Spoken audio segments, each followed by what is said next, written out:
The call came at 10:42 a.m., and it shattered everything Logan Carter thought he'd left behind.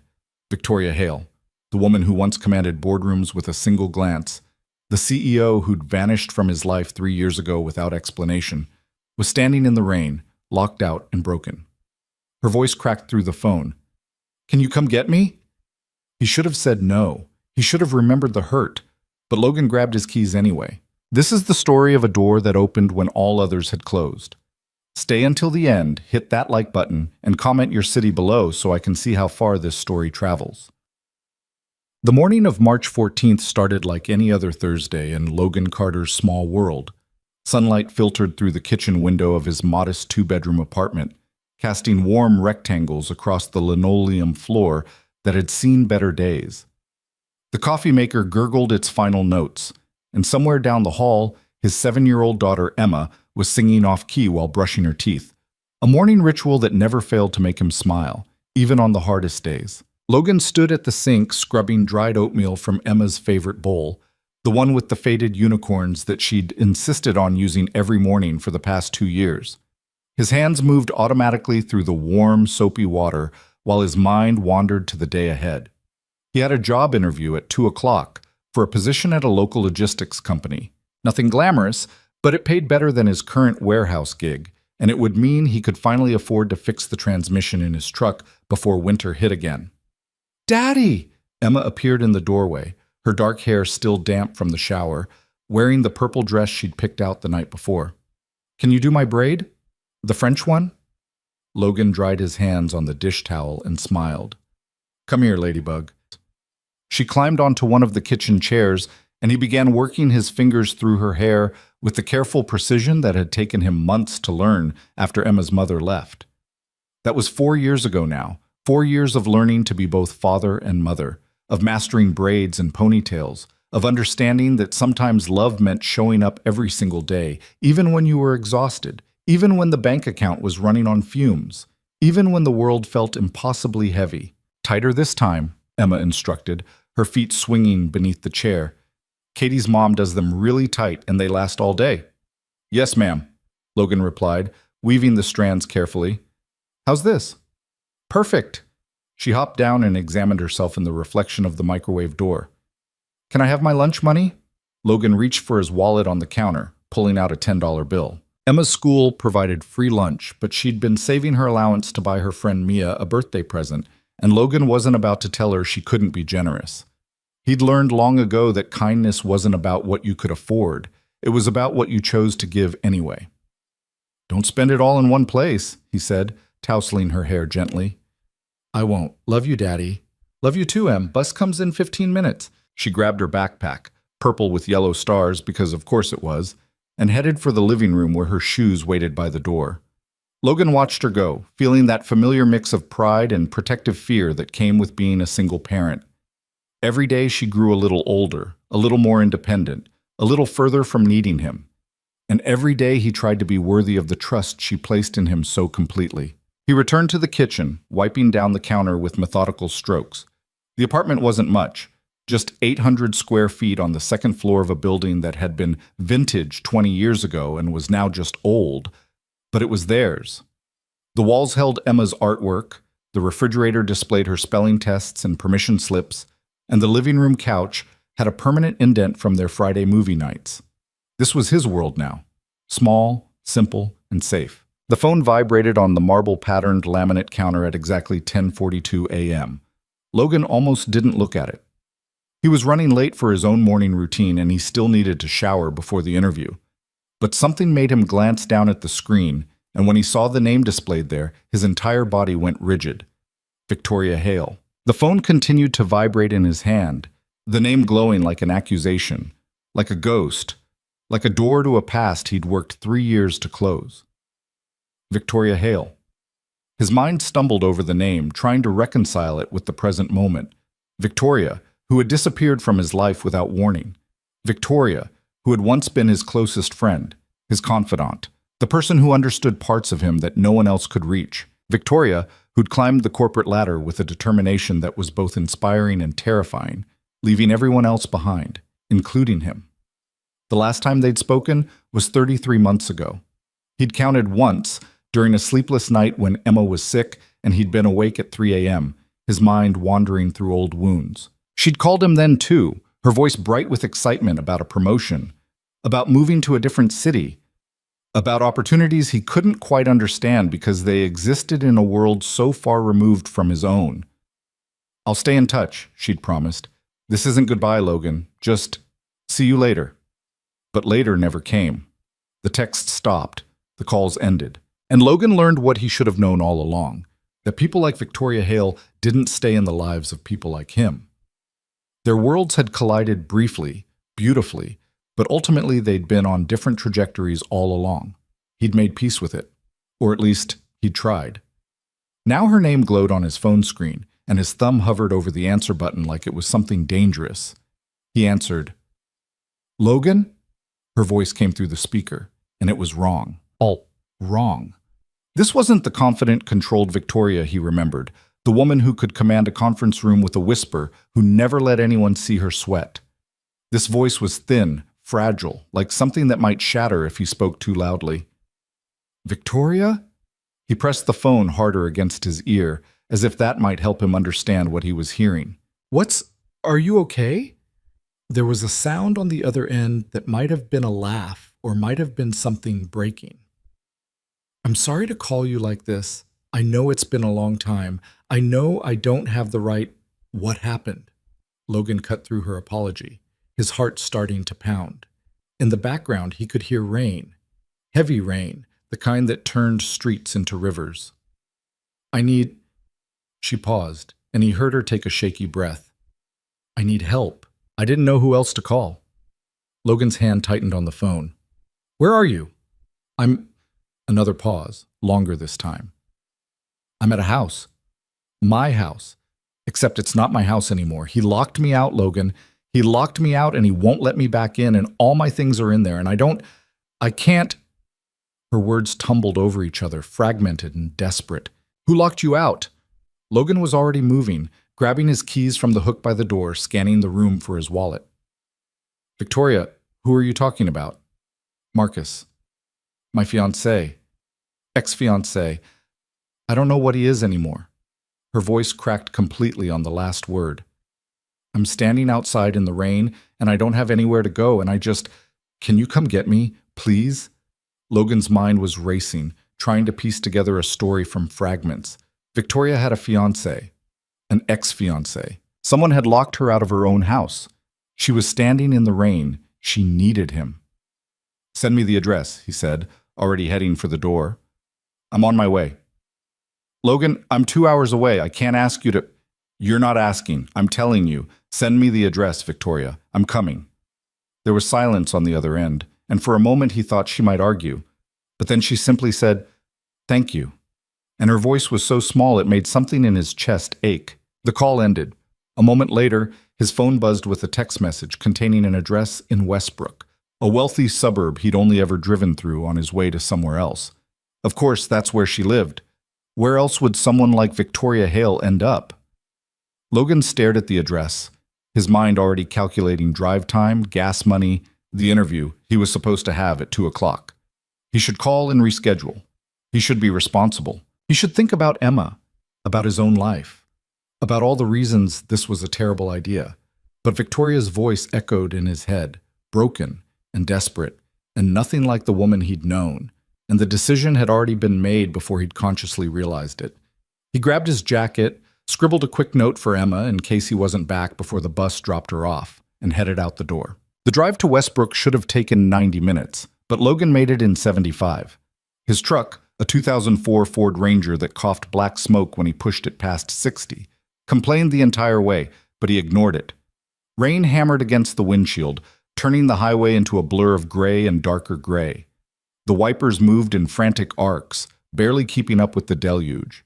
Logan's hands gripped the steering wheel so tightly his knuckles went white. His mind wouldn't stop moving, wouldn't stop trying to construct a narrative from the few pieces Victoria had given him. He'd known she'd gotten engaged. That had come through the social media grapevine about a year ago. A mutual friend from their old office had posted congratulations, and Logan had clicked through to see the photos. Victoria in a designer dress, standing beside a man in an expensive suit. Marcus something. They'd been photographed at a charity gala, both of them smiling those perfect practice smiles that people wore in that world. Logan had looked at that photo for longer than he should have, trying to find the Victoria he'd known in the polished woman on the screen. He'd closed the browser window and hadn't looked again. Now she was locked out. Now she was alone. Now she was calling him. The GPS directed him off the highway and into Westbrook proper. The neighborhoods changed dramatically, from middle-class suburban to something else entirely. Houses grew larger, lawns more manicured. The rain-soaked streets were lined with oak trees and antique lampposts. Mercedes and BMWs sat in driveways that could have fit Logan's entire apartment. In 400 feet, your destination will be on the right, the GPS announced in its emotionless voice. Logan's heartbeat quickened. He slowed the truck, scanning house numbers through the rain-streaked window, and then he saw her. Victoria stood on the covered porch of a massive colonial-style house. White columns, black shutters, the kind of place that belonged in magazines. But she wasn't looking at the house. She was staring at the ground, her arms wrapped around herself, her entire body curved inward like she was trying to disappear. She wore a cream-colored blouse and dark slacks, both completely soaked through. Her hair, once always perfectly styled, hung in wet tangles around her face. She had no coat, no umbrella, no bag, just herself, standing in the rain, looking like the last person left in the world. Logan pulled the truck to the curb and killed the engine. For a moment, he just sat there, watching her through the windshield. This was Victoria Hale, the woman who'd once given a presentation to 50 executives without breaking a sweat. The woman who'd negotiated a six-figure salary before she turned 30. The woman who'd always known exactly where she was going and exactly how to get there. That woman was gone. In her place stood someone Logan barely recognized. He got out of the truck. The rain hit him immediately, cold and punishing. He jogged across the pristine lawn toward the porch, his boots squelching in the waterlogged grass. Victoria didn't look up until he was standing at the base of the steps. "Logan," she said, and her voice was barely audible over the rain. "You came." "Of course I came." He climbed the steps, closing the distance between them. Up close, she looked even worse. Her face was pale, her eyes red-rimmed and hollow. There was a bruise forming on her left cheek, faint but visible, the kind that would darken over the next few days. Logan's jaw tightened. "Did he do that to you?" Victoria's hand flew to her cheek automatically, then dropped. She didn't answer, which was answer enough. "We should call the police," Logan said, pulling out his phone. "No." Her hand shot out, grabbing his wrist with surprising strength. "Please, no police. I just want to leave. I just want to go." "Victoria, please." She was shaking now, whether from cold or fear or both, he couldn't tell. "I can't do that right now. I can't. I just need to not be here." Logan studied her face, seeing the desperation there, the exhaustion, the kind of fear that went deeper than a single moment. He didn't understand it, not completely, but he recognized it. He'd seen it before, in other faces, in other lives that had intersected briefly with his own. "Okay," he said quietly, pocketing his phone. "Okay, we'll go." Relief flooded her expression. "Thank you. Do you have anything you need to get from inside?" She shook her head. "He changed the locks. Everything I own is in there, but I can't—" Her voice broke. "I can't go back in there. Not now." Logan glanced at the house, noting the expensive cars in the driveway, the pristine landscaping, the security camera mounted above the front door. Someone was probably watching them right now. "Let's go," he said, touching her elbow gently. "My truck's across the street." They walked together through the rain, and Logan was hyper-aware of how fragile she felt beside him, like a person made of glass who might shatter at any moment. He opened the passenger door for her, and she climbed in without a word, her wet clothes leaving dark marks on the worn upholstery. Logan circled around to the driver's side, got in, and started the engine. The truck coughed to life, the heater groaning as it struggled to produce warmth. For a long moment, neither of them spoke. Victoria stared straight ahead through the windshield at nothing. Logan gripped the steering wheel, acutely aware that he had no idea what to do next. "I'm sorry," Victoria finally said, her voice hollow. "I'm sorry for calling you after all this time. I'm sorry for—" Don't, Logan interrupted gently. You don't have to apologize.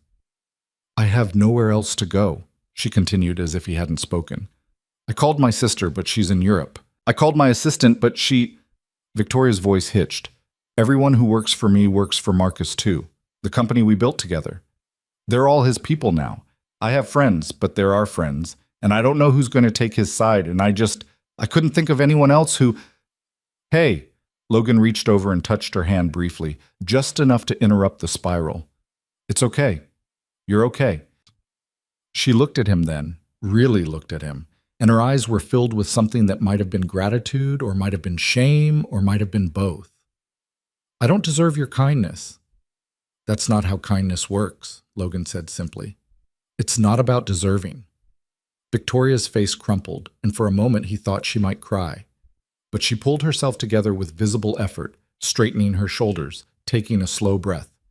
Where are we going? She asked. Logan hadn't thought that far ahead. He couldn't take her to a hotel, not in this state, not without her wallet or ID or anything. He should probably take her to a hospital to get that bruise checked out, but she'd already refused the police, and he doubted she'd accept medical attention either. The answer came to him quietly, inevitably. My place. You'll stay with me. Victoria shook her head immediately. I can't impose on you like that. You have a life, I have a spare room, Logan said firmly. And you need a safe place to sleep. That's the end of the discussion. She opened her mouth to argue, then closed it again. The fight seemed to drain out of her all at once, leaving behind only exhaustion. Okay, she whispered. Okay. Thank you. Logan put the truck in gear and pulled away from the curb, leaving the massive house and whatever had happened there in the rearview mirror. The drive back was quiet. Victoria sat pressed against the passenger door, staring out the window at the passing landscape. The rain had lightened to a drizzle, and the world looked washed clean, all sharp edges and muted colors. Logan kept glancing at her out of the corner of his eye, trying to reconcile this broken woman with the Victoria he'd known. That Victoria had been unstoppable. She'd started in customer service at the same mid-sized tech company where Logan had worked in IT support, and within 2 years she'd climbed to junior management. Within 4, she was director of operations. They'd become friends almost by accident.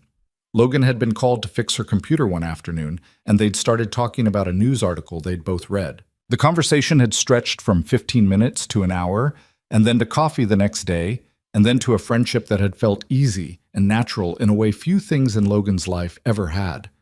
Victoria had been ambitious, yes, but she'd also been kind. She'd remembered his birthday. She'd asked about Emma. She'd brought him soup when he'd been sick and couldn't afford to miss work. And then she'd left. Moved up and moved on, the way successful people always did. Does Emma still love dinosaurs? Victoria's voice cut through his thoughts, soft and tentative. Logan blinked, surprised she remembered. Moved on to space, actually. She wants to be an astronaut now. A small smile touched Victoria's lips, the first he'd seen all day. Of course she does. She always dreamed big. Takes after her old man, Logan said lightly, trying to ease the tension. You've always been a good father, Victoria said quietly. Even when things were hard, especially when things were hard. Logan didn't know what to say to that, so he just nodded. They fell back into silence, but it felt slightly less heavy now. The highway stretched ahead, familiar and ordinary, leading them back toward Logan's small corner of the world. I built a company, Victoria said suddenly, her voice distant. Marcus and I. We built it from nothing. A consulting firm focused on operational efficiency for mid-sized businesses. We worked 18-hour days for 3 years. I missed birthdays, holidays, everything. But we made it work. We grew. We succeeded. She paused, her fingers twisting together in her lap.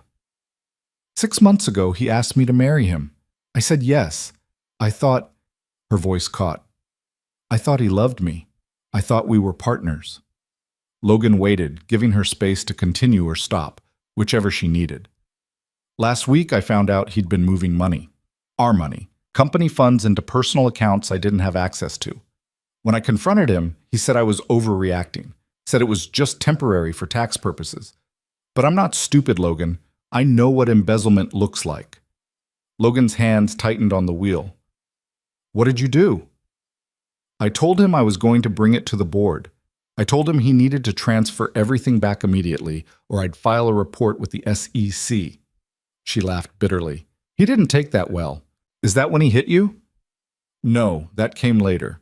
First, he locked me out of all the company's systems, changed all the passwords, revoked my access. Then he called an emergency board meeting without me and told them I was having a mental breakdown, that I'd been making erratic decisions, accusing him of things that weren't true. He had emails, Logan, fabricated emails that made it look like I was unstable. Logan felt sick. The board believed him? Most of them. He'd been planning this for months, I think, laying groundwork, building alliances. By the time I realized what was happening, it was too late. They voted to remove me from my position pending a psychiatric evaluation. Her voice turned hollow. Can you believe that? I built that company from the ground up, and they removed me like I was a problem to be solved. That's when you went home, Logan said quietly. That's when I went home, Victoria confirmed. To the house we bought together, to the man I thought loved me. I wanted answers. I wanted to understand how it all fell apart so quickly. She closed her eyes. He was packing my things when I got there, putting them in boxes like I was already gone. When I tried to stop him, when I tried to talk to him, She didn't finish, but she didn't need to. And then he locked me out, Logan said. And then he locked me out, she echoed. Changed the locks on my own house. Called the police and said I was trespassing, that I'd become violent, and he feared for his safety.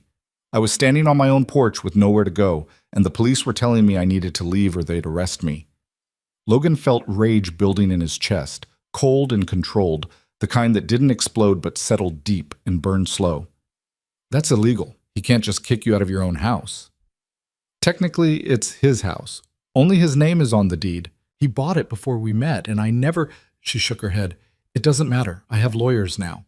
Or I will have lawyers once I can access my bank accounts, which are also frozen somehow.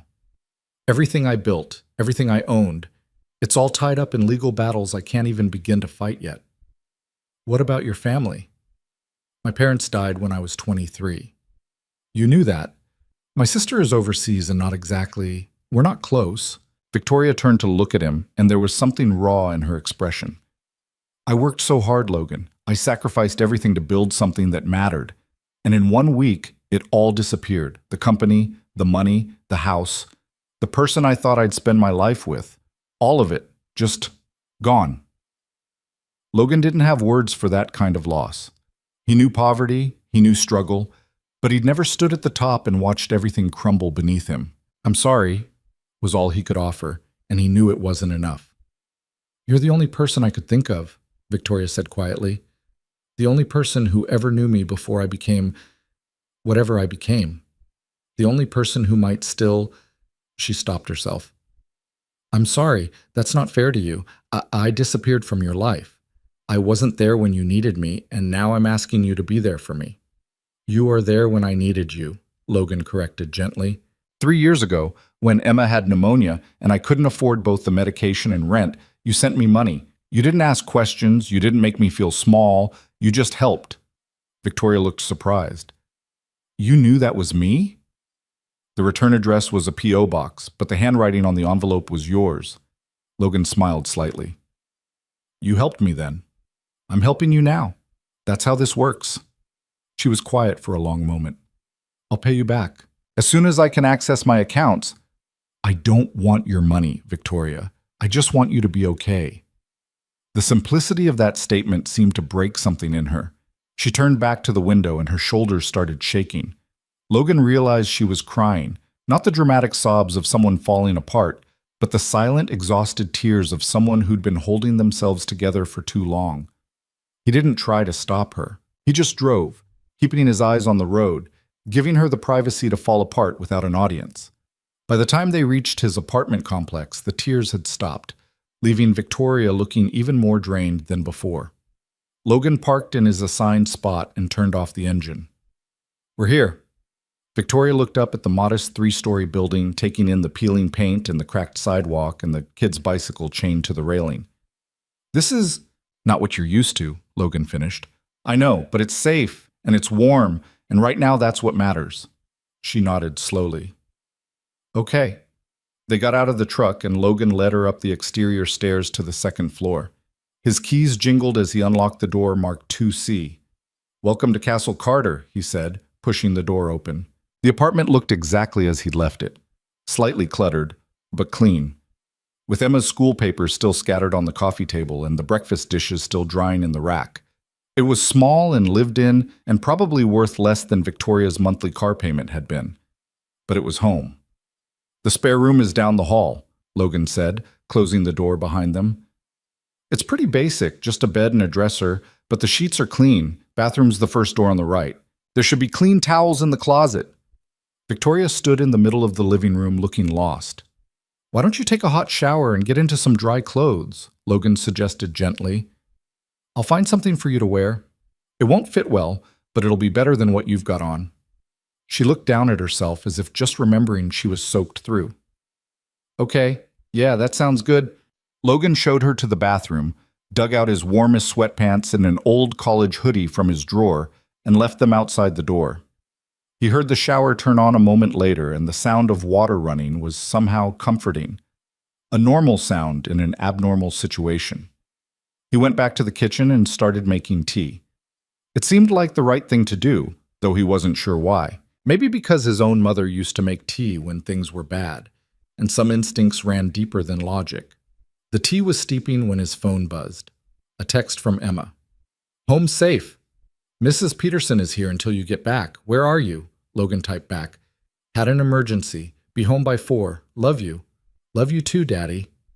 He set the phone down and leaned against the counter, suddenly exhausted. The adrenaline that had carried him through the last 3 hours was fading, leaving behind the reality of what he'd just done. Victoria Hale was in his shower. Victoria Hale was going to sleep in his spare room. Victoria Hale, the woman who'd left him behind without looking back, was now completely dependent on him. He should feel resentful. He should feel used. Instead, he just felt sad for her. The shower shut off. A few minutes later, Victoria emerged from the bathroom wearing his too big clothes, her wet hair combed back from her face.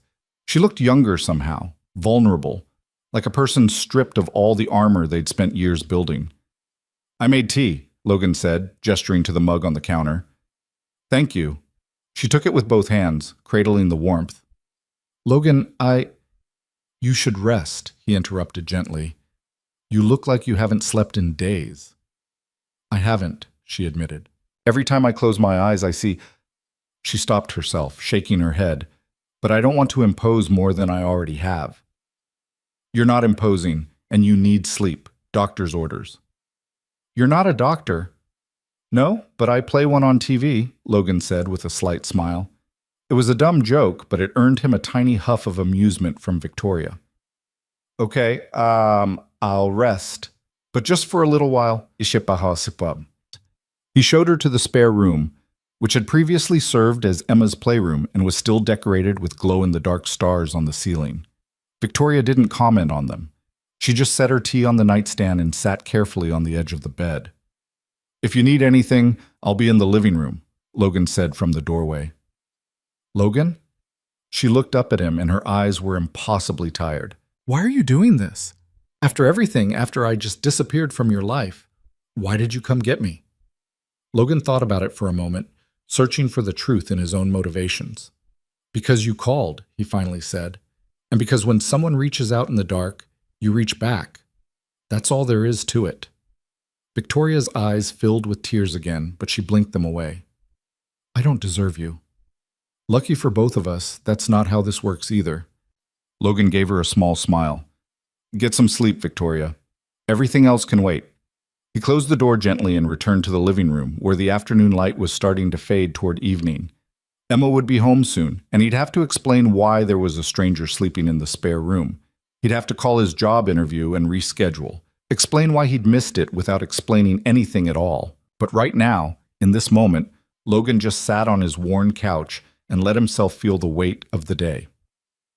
In the spare room, Victoria Hale, formerly a CEO, formerly engaged, formerly certain of her place in the world, lay down on a borrowed bed in borrowed clothes and cried herself to sleep. And in the living room, Logan Carter sat in the fading light and wondered how you help someone put themselves back together when they've been so thoroughly broken apart. He didn't have the answer, but he knew he was going to try. Emma's reaction to finding a stranger in their apartment was not what Logan had anticipated. He'd prepared a careful explanation during the 30 minutes he'd spent sitting on the couch, rehearsing words that would make sense to a 7-year-old. But when Emma burst through the door at 4:15, dropped her backpack with its usual thud, and immediately noticed the closed spare room door, her eyes went wide with something that looked less like fear and more like curiosity. "Is someone here?" she whispered, moving closer to Logan with the instinctive caution of a child who understood that closed doors in the middle of the afternoon meant something unusual. "Yeah, Ladybug. Come sit with me for a second." Logan patted the couch cushion beside him, and Emma climbed up, tucking her legs beneath her. "Remember how I told you about my friend Victoria, from when I used to work at the big office?" Emma's forehead creased in concentration. "The one who sent me the astronaut book for my birthday 2 years ago?" Logan felt something twist in his chest. He'd forgotten about that. A package that had arrived out of nowhere with a hardcover book about space exploration and a note in Victoria's handwriting, "For Emma, who dreams big. Love, V." It had been one of the last times he'd heard from her. "Yeah, that's her," Logan said softly. "She's going through a really hard time right now, and she needed a safe place to stay. So she's going to be sleeping in the spare room for a little while. Is that okay with you?" Emma considered this with the seriousness she applied to all important matters. "Is she sick?" "Sort of. Not the kind of sick where you catch anything, but the kind where someone's heart is hurt and they need time to feel better. Like when Mommy left and you were sad for a long time?" The directness of childhood never failed to catch Logan off guard. "Yeah, kind of like that." Emma nodded slowly. "Okay, she can stay. But she has to be quiet during my homework time because Mrs. Henderson says I need to focus better on my multiplication tables." Logan pulled his daughter into a hug, overwhelmed by her immediate acceptance. "You're a good kid, you know that?" "I know," Emma said matter-of-factly, squirming free. "Can I have a snack?" "Yeah, but let's keep it down, okay? Victoria's sleeping." "Okay." Emma tiptoed to the kitchen with exaggerated stealth, and Logan watched her go, marveling at the resilience of children, their ability to absorb the strange and make it normal within the span of a single conversation. Victoria slept for 14 hours straight. Logan checked on her twice, once at 7 when he and Emma were having dinner, and once at 11 before he went to bed himself. Both times she was motionless beneath the blankets, her breathing deep and even, her face finally peaceful in a way it hadn't been when she'd arrived. The next morning, Logan woke at 6:30 to the sound of movement in the kitchen. For a disoriented moment, he thought Emma had gotten up early, but when he shuffled into the living room, he found Victoria standing at the counter, staring at his coffee maker like it was a puzzle she couldn't solve. She was still wearing his sweats and hoodie, her hair falling loose around her shoulders. In the early morning light filtering through the window, she looked almost like the Victoria he remembered, except for the hollow look in her eyes that suggested the 14 hours of sleep hadn't been nearly enough. "Morning," Logan said quietly, not wanting to startle her. Victoria jumped anyway, spinning to face him. "I'm sorry. I was trying to figure out how to make coffee without waking you. This machine is different from—" She stopped herself, shaking her head. "I'm sorry. I shouldn't be touching your things." "You're fine. Here, let me show you." Logan moved to the counter, acutely aware of the small space forcing them to stand close together. He walked her through the simple process: water in the reservoir, grounds in the filter, press the button, and wait. Nothing fancy, but it gets the job done. "Thank you." Victoria wrapped her arms around herself, a gesture Logan was starting to recognize as her default when she felt uncertain. "What time is it?" 6:45. "You don't have to get up this early on my account. I'm usually up by 6 anyway. Emma's bus comes at 7:30, so I like to have time to make breakfast and make sure she's actually wearing matching socks." Logan pulled 2 mugs from the cabinet. "How'd you sleep?" "Better than I have in months, actually." Victoria's voice was quiet, almost surprised. "I didn't think I'd be able to, but I don't know. I felt safe here." The coffee maker gurgled to life, filling the kitchen with its familiar morning sound. Logan leaned against the counter, studying Victoria's profile as she stared out the window at the parking lot below. "We should talk about what happens next," he said carefully. Victoria's shoulders tensed. "I know, I can't stay here indefinitely. I just need a day or two to figure out." That's not what I meant, Logan interrupted gently. You can stay as long as you need to.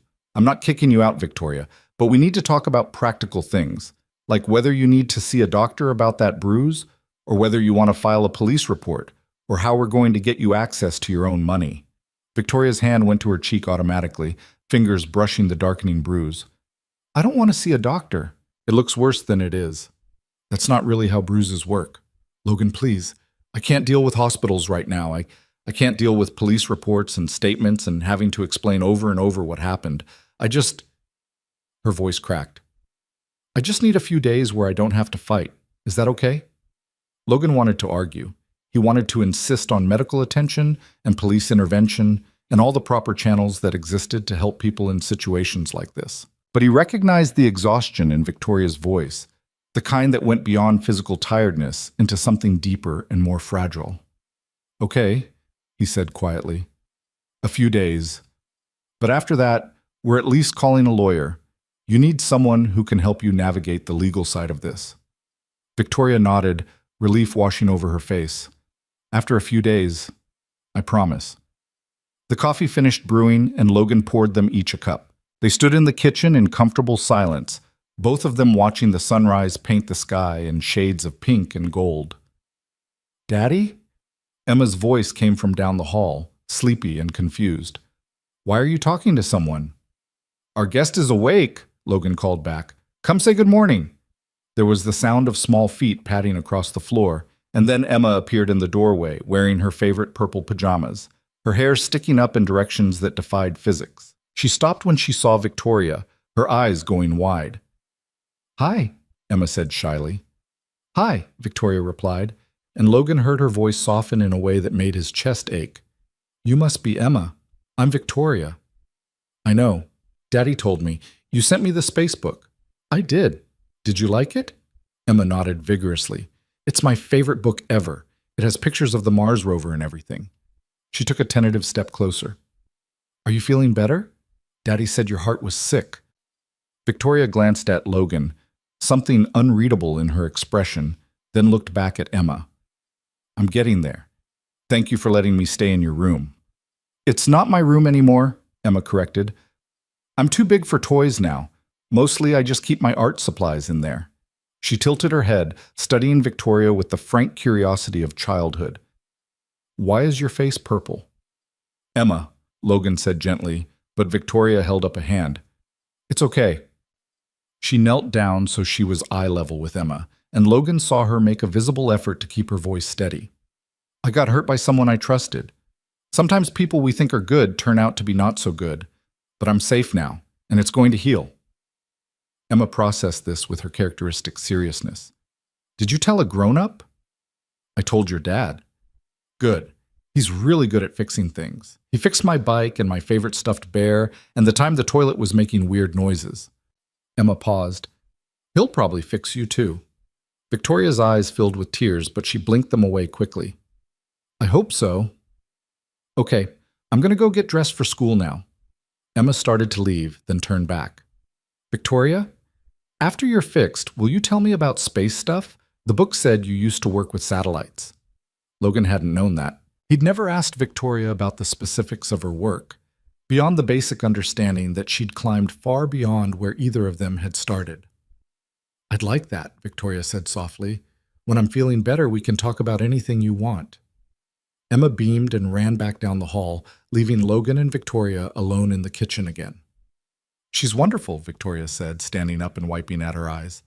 You've done an amazing job with her. We're a team, Logan said. She teaches me as much as I teach her. I can see that. Victoria took a sip of her coffee, and for a moment they just stood there, two old friends trying to find their footing in a situation neither of them had anticipated. The rest of the morning unfolded with a strange sort of normalcy.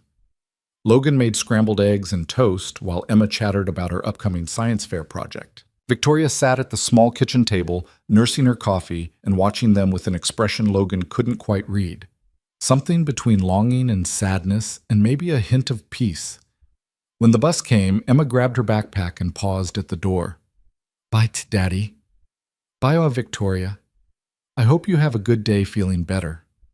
Thank you, sweetheart, Victoria said, and the endearment seemed to come naturally, like she'd been saying it for years. The door closed, and suddenly the apartment felt very quiet. "I should get ready for work," Logan said, setting his empty mug in the sink. "I'm on the late shift today, so I won't leave until noon. There's food in the fridge if you get hungry, and the TV remote is on the coffee table. Make yourself at home." "Logan," Victoria stood up, setting her own mug down carefully. "I need to start figuring things out.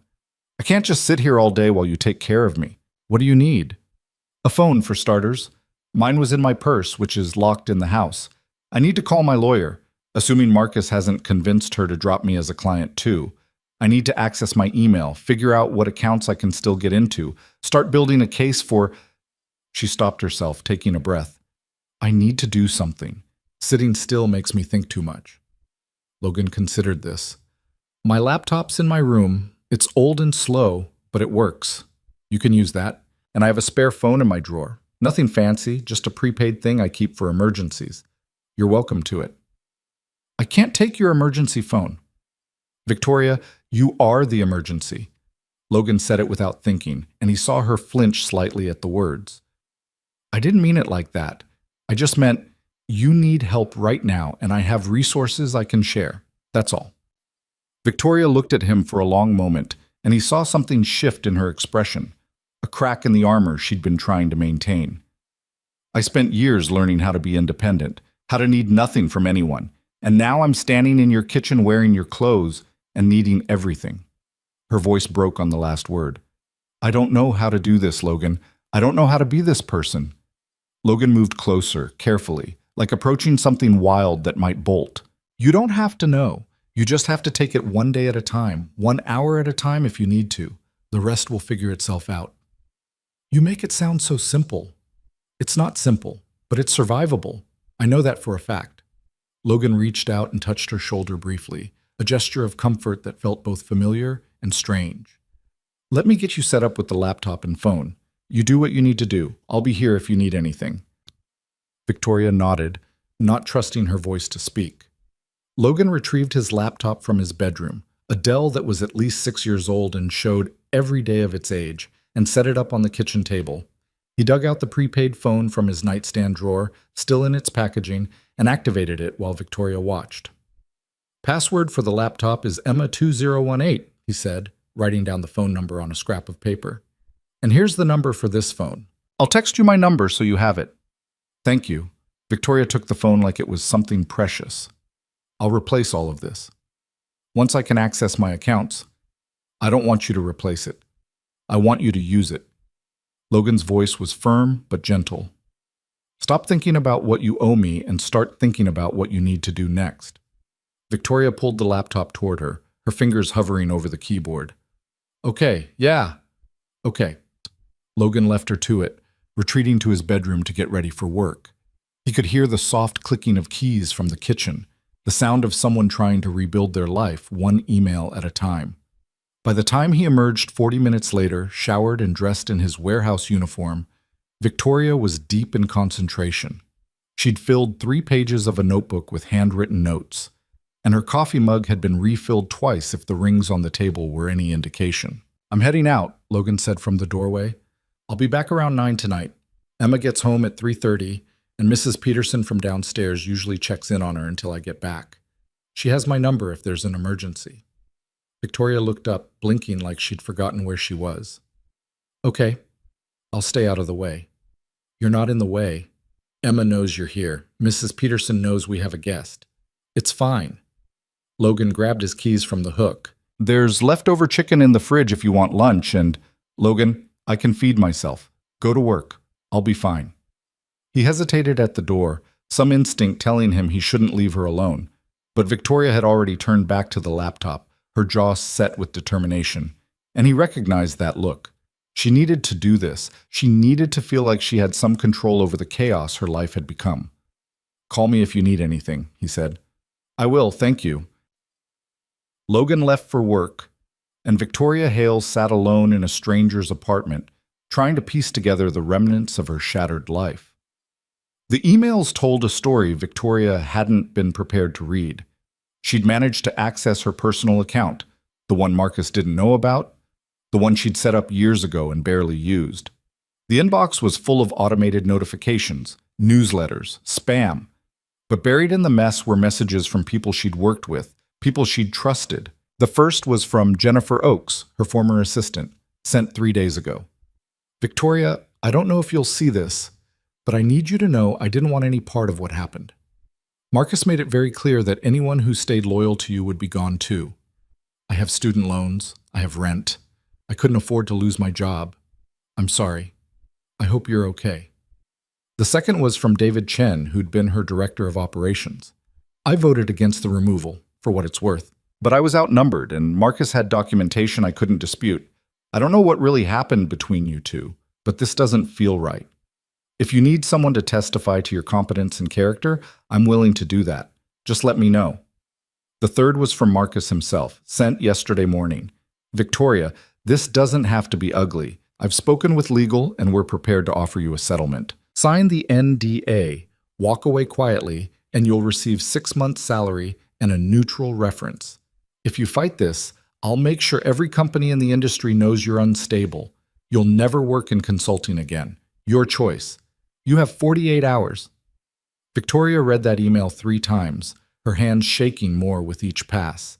The casual cruelty of it, the calculated threat.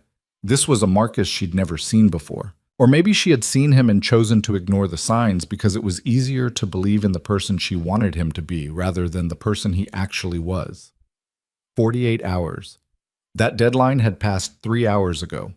She closed the laptop and pressed her palms against her eyes, trying to ward off the panic that was building in her chest. Marcus was already moving forward with his threats. He was already poisoning the well, making sure that even if she cleared her name legally, she'd be unemployable professionally. Everything she'd built, 15 years of networking, reputation building, proving herself in an industry that hadn't wanted to make room for her, all of it could disappear because one man had decided she was disposable. The apartment was too quiet. Victoria stood up and paced the small living room, her mind racing through scenarios and outcomes, each one bleaker than the last. She needed a lawyer. She needed money to pay that lawyer. She needed access to her own funds, which were frozen or hidden or legally tied up in ways she didn't fully understand yet. She needed help. The prepaid phone Logan had given her sat on the table, and Victoria stared at it for a long moment before picking it up. She had one number memorized, her sister Claire, who lived in London and hadn't spoken to her in 2 years after a fight Victoria could barely remember the details of anymore. She dialed anyway. The phone rang 4 times before a familiar voice answered, British accent polished by years abroad. Hello? Claire, it's Victoria. There was a pause. Victoria, wow, I didn't expect to hear from you. I know, I'm sorry. I know we left things badly, but Victoria's voice caught. I need help. Another pause, longer this time.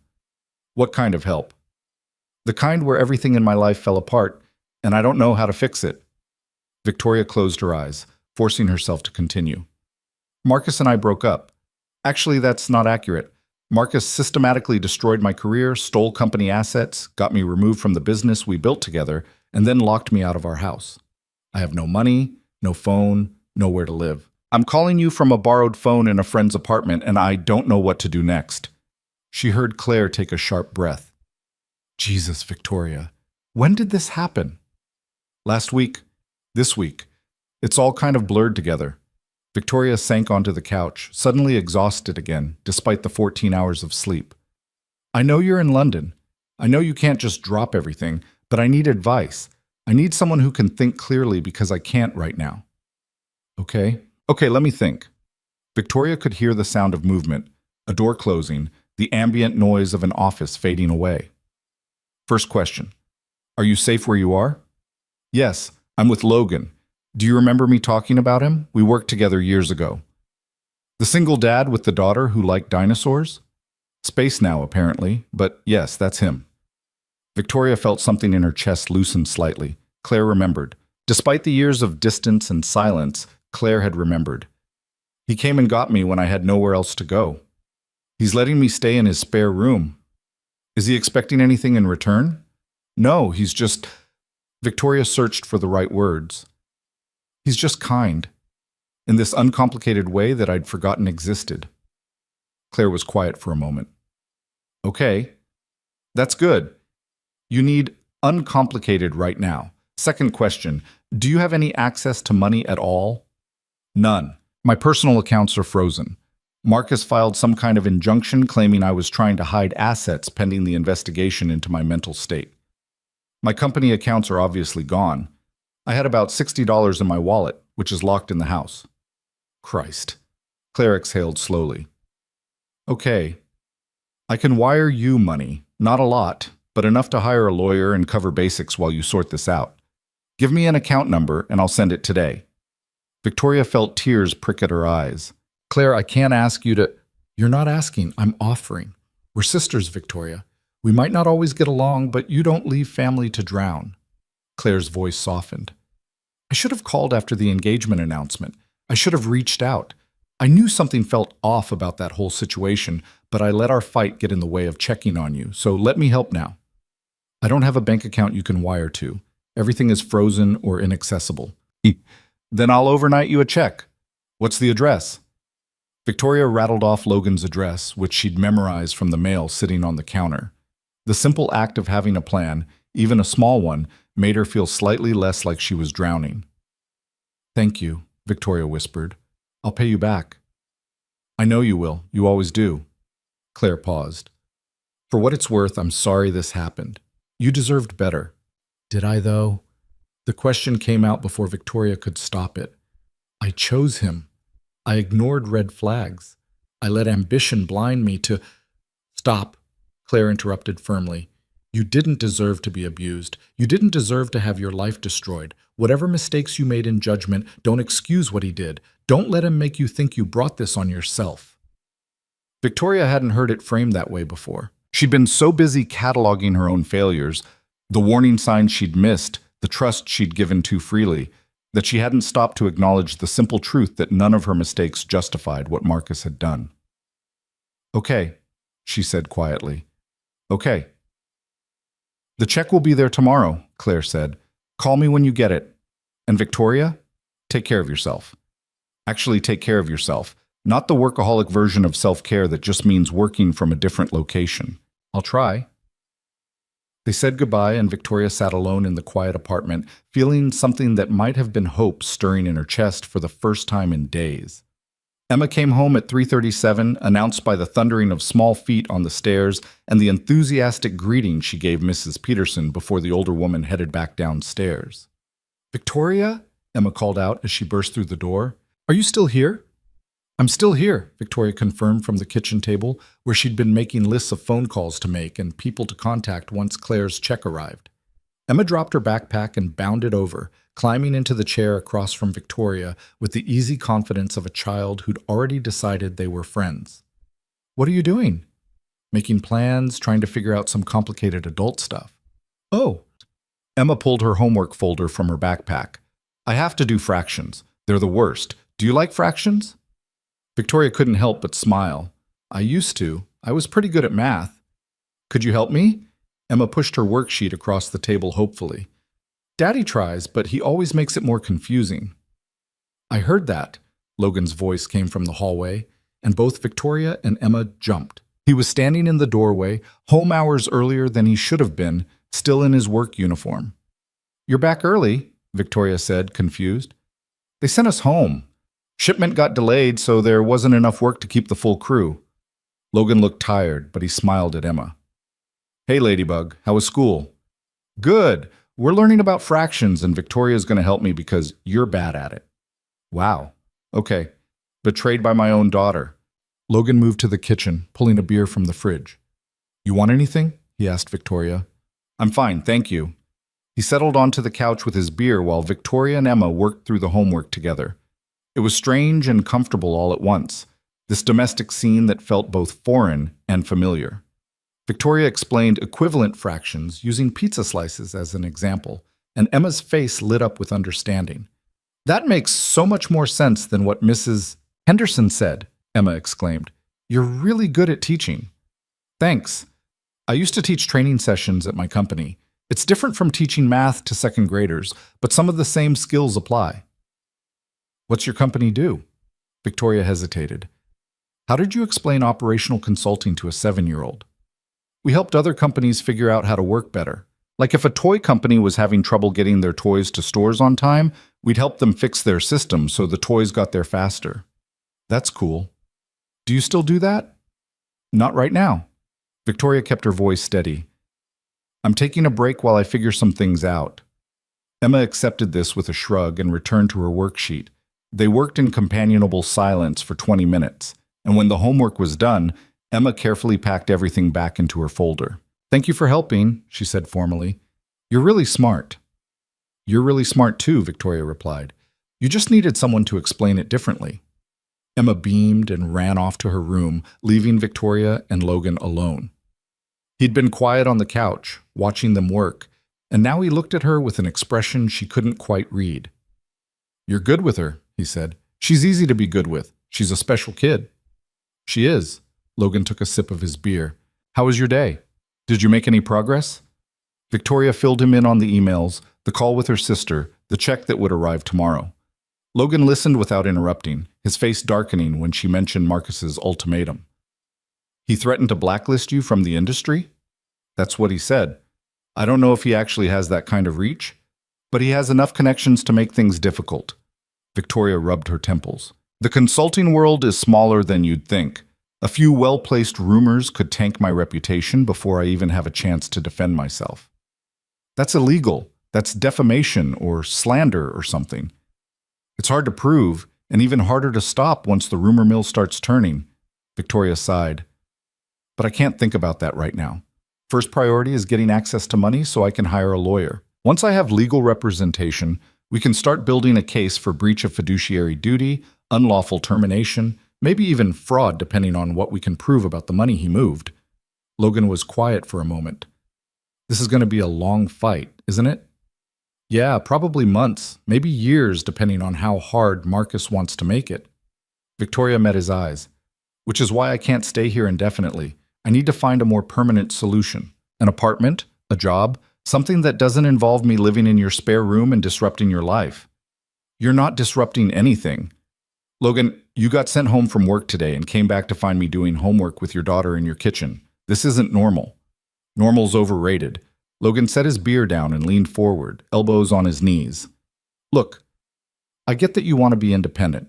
I get that accepting help feels like weakness to you. But here's the thing, you can't fight Marcus if you're also fighting to survive.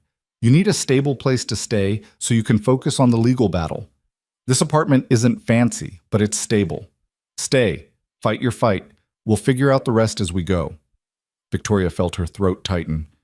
Why are you doing this? Really? You keep saying it's just kindness, but people don't upend their lives for old friends who disappeared for 3 years. There has to be more to it than that. Logan looked at her for a long moment, and she saw something flicker across his face. Something old and sad and honest. When Emma's mom left, he said slowly, she didn't just leave me. She left both of us. Walked out one morning and never came back. No note, no explanation, just gone. And for months I was a mess.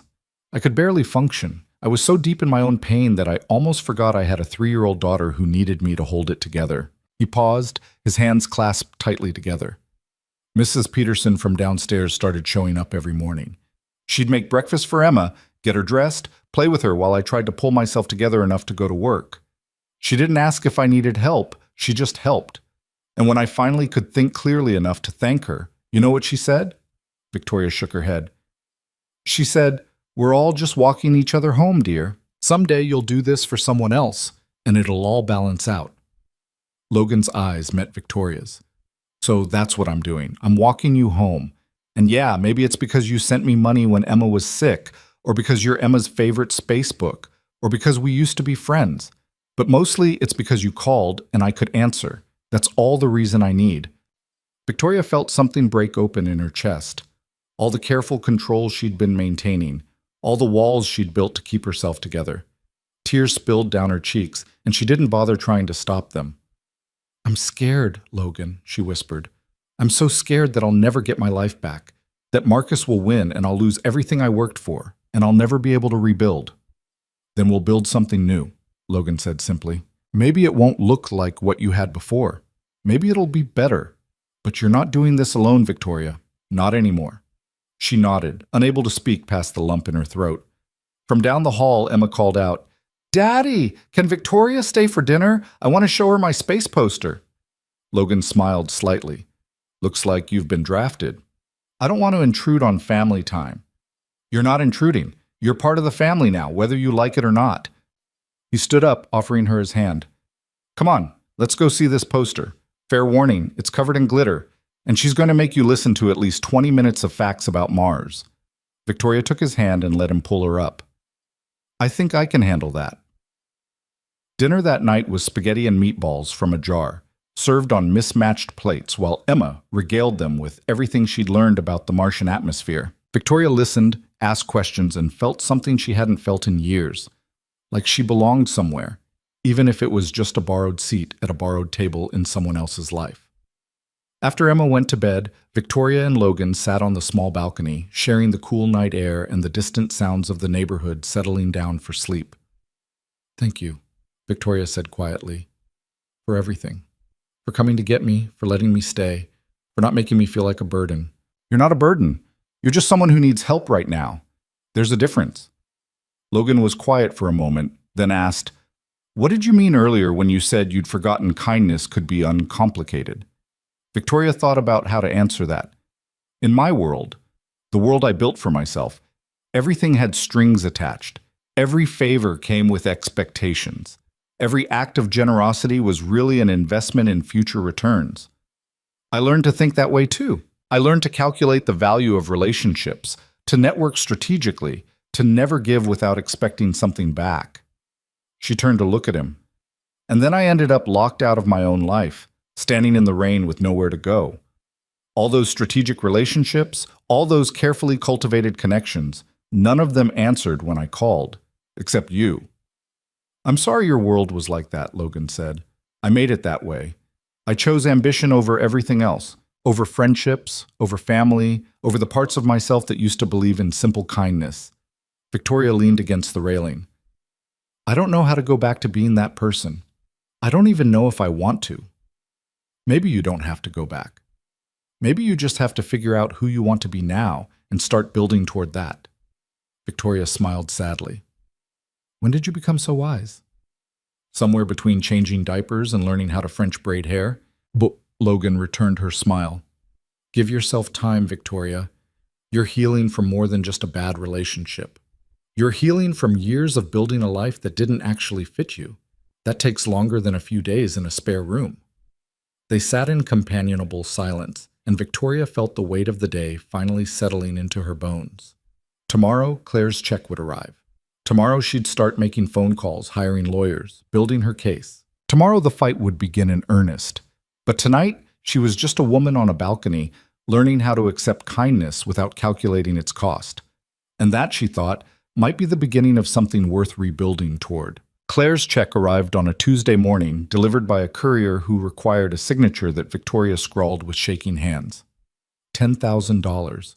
More than enough to retain a lawyer and cover basic expenses while she fought to reclaim her life.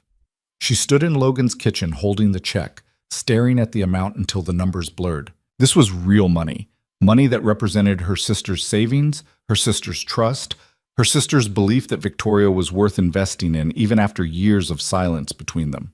The weight of it felt enormous. "That's a good start," Logan said from behind her, and she turned to find him pouring coffee, already dressed for his early shift. "You can open a new account today, get the funds cleared, start making calls." "I know I should feel relieved," Victoria said slowly, "but all I feel is guilty. Claire worked hard for this money, and now she's giving it to me because I made terrible choices. She's giving it to you because she's your sister and she loves you. Stop trying to turn kindness into punishment." Logan handed her a mug of coffee. "And stop acting like you deserved what Marcus did. Those are two separate things, Victoria. Your choices didn't make you deserve abuse." It was the second time someone had told her that, and she still struggled to believe it, but she folded the check carefully and tucked it into her pocket anyway. "I'll go to the bank this morning. Do you think Emma would be okay if I borrowed her bike to get there? The bank's only about a mile away." Logan looked at her purple sweatpants and oversized hoodie, both still his, since she had no clothes of her own, and raised an eyebrow. "You're going to ride a kid's bike to the bank dressed like that?" I don't exactly have other options. Give me 20 minutes. I'll drive you before work. Logan, you don't have to. 20 minutes, he repeated firmly. Drink your coffee and stop arguing with me about everything. Victoria found herself smiling despite the anxiety churning in her stomach. Has anyone ever told you you're incredibly stubborn? Daily, usually by a 7-year-old who gets it from me. Logan grabbed his keys. I'm going to warm up the truck. Be ready to go when I get back. He left, and Victoria stood alone in the kitchen, wrapping both hands around the warm mug. Through the window, she could see the morning sun breaking through the clouds, painting everything in shades of gold. It was the kind of morning that felt like possibility. Like maybe, just maybe, things could actually get better. The bank was a small local branch tucked between a dry cleaner and a pizza place. Logan waited in the truck while Victoria went inside, and the whole process took less than 30 minutes. The teller was a middle-aged woman with kind eyes who asked no questions when Victoria explained she needed to open a new account and deposit a large check. By the time Victoria walked back out, she had a temporary debit card and access to funds that would clear in 3 business days. All set? Logan asked when she climbed back into the truck. All set. I can start making calls to lawyers this afternoon once the funds show as pending. Victoria buckled her seatbelt. Thank you for driving me. I know you're going to be late for work now. They'll survive without me for an extra 20 minutes. Logan pulled out of the parking lot, but instead of heading toward the warehouse district, he turned in the opposite direction. We're making one more stop. Logan, I don't want you to get in trouble. We're going to Target. You need clothes. Victoria blinked. What? You've been wearing my old sweats for 4 days. You need your own clothes. We're getting you some basics, enough to last until you can afford to buy more or get your stuff back from the house. Logan's voice was matter-of-fact, brooking no argument. It's not charity. Consider it a loan if that makes you feel better. But you're not going to your first lawyer meeting wearing my college hoodie. I can't ask you to spend money on me. You didn't ask. I'm telling you. Logan pulled into the Target parking lot and killed the engine. Come on. We've got 30 minutes to get you functional. They moved through the store quickly, Logan pushing the cart while Victoria grabbed items with the efficiency of someone who'd learned to make decisions fast. 3 pairs of jeans in her size, 5 basic shirts, a pack of underwear and socks, a simple jacket, 1 pair of sneakers. She kept running a mental tally, wincing at the total that was climbing despite buying the cheapest options available. Get the nicer jeans, Logan said when he caught her putting back a better quality pair in favor of the bargain brand. If you're going to be wearing them every day, they need to last. Logan, this is already too much. It's $150 for clothes that will last you 6 months. That's a good investment. He grabbed the nicer jeans and tossed them in the cart. And grab a real jacket too, not that thin thing. Winter's coming. Victoria felt her eyes sting with unexpected tears. She turned away quickly, pretending to examine a rack of sweaters while she blinked the tears back. It was such a small thing, a stranger buying her clothes at Target. But it felt enormous. It felt like being seen, being cared for, being worth the investment of $150 when she had nothing to offer in return. Hey, Logan said quietly, appearing beside her. You okay? Yeah, Victoria took a shaky breath. I'm not used to people taking care of me without wanting something back. It's throwing me off. Get used to it. You're stuck with me until you're back on your feet. Logan squeezed her shoulder briefly. Now grab that navy sweater and let's check out. I'm officially late for work, but at least you'll have pants. They checked out with 4 minutes to spare before Logan absolutely had to leave. The total came to $163, and Victoria watched him swipe his card without hesitation, adding the receipt to his wallet like it was nothing. I'm keeping track, she said as they loaded the bags into the truck. Every dollar you spend on me, I'm writing it down. I'll pay you back. If it makes you feel better to keep a ledger, go ahead, but I'm not keeping score. Logan started the engine. Now, I really do have to get to work. You good to walk back to the apartment from here? It's 3 blocks. I'll be fine. Victoria grabbed the bags from the back seat. Thank you, Logan, for all of this. Just have a good day. Make those lawyer calls. Start fighting back. He gave her a small smile. And maybe water those plants on the balcony. I think they miss you. She laughed despite herself. I watered them yesterday. Then water them again. They like you better than me anyway. Victoria walked back to the apartment carrying her Target bags, and something about the simple act of owning her own clothes again made her stand a little straighter. She let herself into the quiet apartment and immediately changed into the new jeans and a soft gray t-shirt. They fit well enough, and in the bathroom mirror she looked almost like a normal person again, instead of someone wearing borrowed survival. The plants on the balcony had become her morning ritual. 3 days ago, she'd noticed them looking sad and neglected. A spider plant with brown tips, a small succulent that was shriveling, a pot of basil that Logan had apparently bought with good intentions and then forgotten about. She'd started watering them, trimming dead leaves, moving them into better light. It was such a small thing, but it gave her hands something to do in the early mornings when her mind raced too fast to sleep. Today she sat on the balcony with her coffee and Logan's old laptop. The lawyer contact information Claire had emailed her pulled up on the screen. She'd already called 3 firms yesterday, leaving messages with receptionists who promised callbacks that might or might not come. The legal world moved slowly, and Victoria was learning patience she'd never had to practice before. Her phone buzzed with a text from an unknown number. She opened it, her heart sinking when she saw Marcus's name at the bottom of the message. "You missed the deadline. I tried to make this easy for you, but you've chosen the hard way. Fine.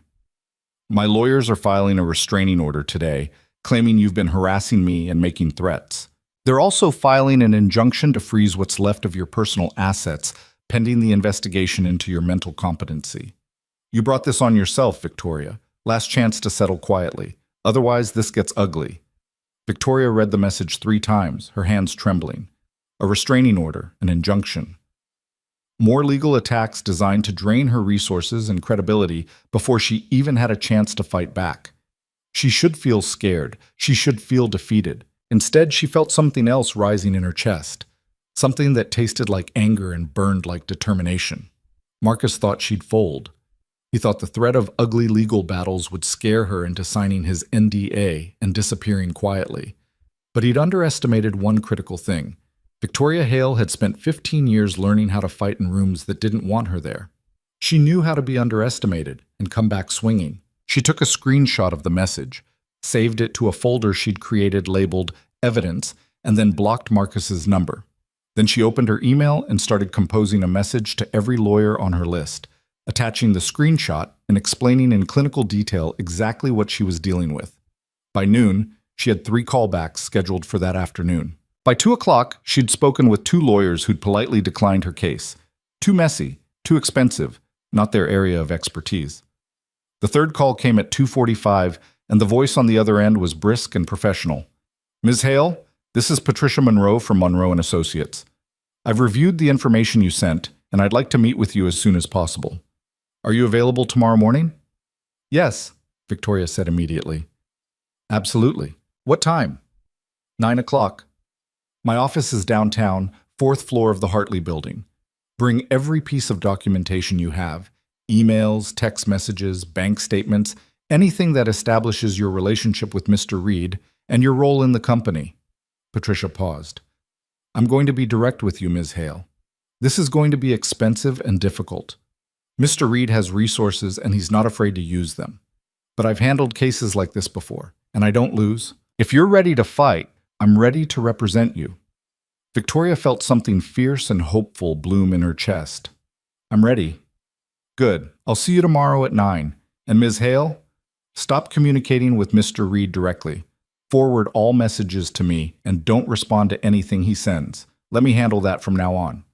"Understood. Thank you, Ms. Monroe." "See you tomorrow." The call ended, and Victoria sat on the balcony staring at her phone, hardly daring to believe it. She had a lawyer. A real lawyer who specialized in corporate litigation and sounded like she ate people like Marcus for breakfast. The retainer would be expensive, probably $5,000 of Claire's $10,000, but it was worth it. It was the first step toward fighting back. She called Claire immediately, needing to share the news with someone who would understand what it meant. "I have a lawyer," Victoria said as soon as her sister answered. "Patricia Monroe from Monroe & Associates. The meeting is tomorrow morning." "Patricia Monroe?" Claire's voice brightened. "Victoria, she's one of the best corporate litigators on the East Coast. How did you get her to take your case?" "I have no idea. I just sent her the information and she called back."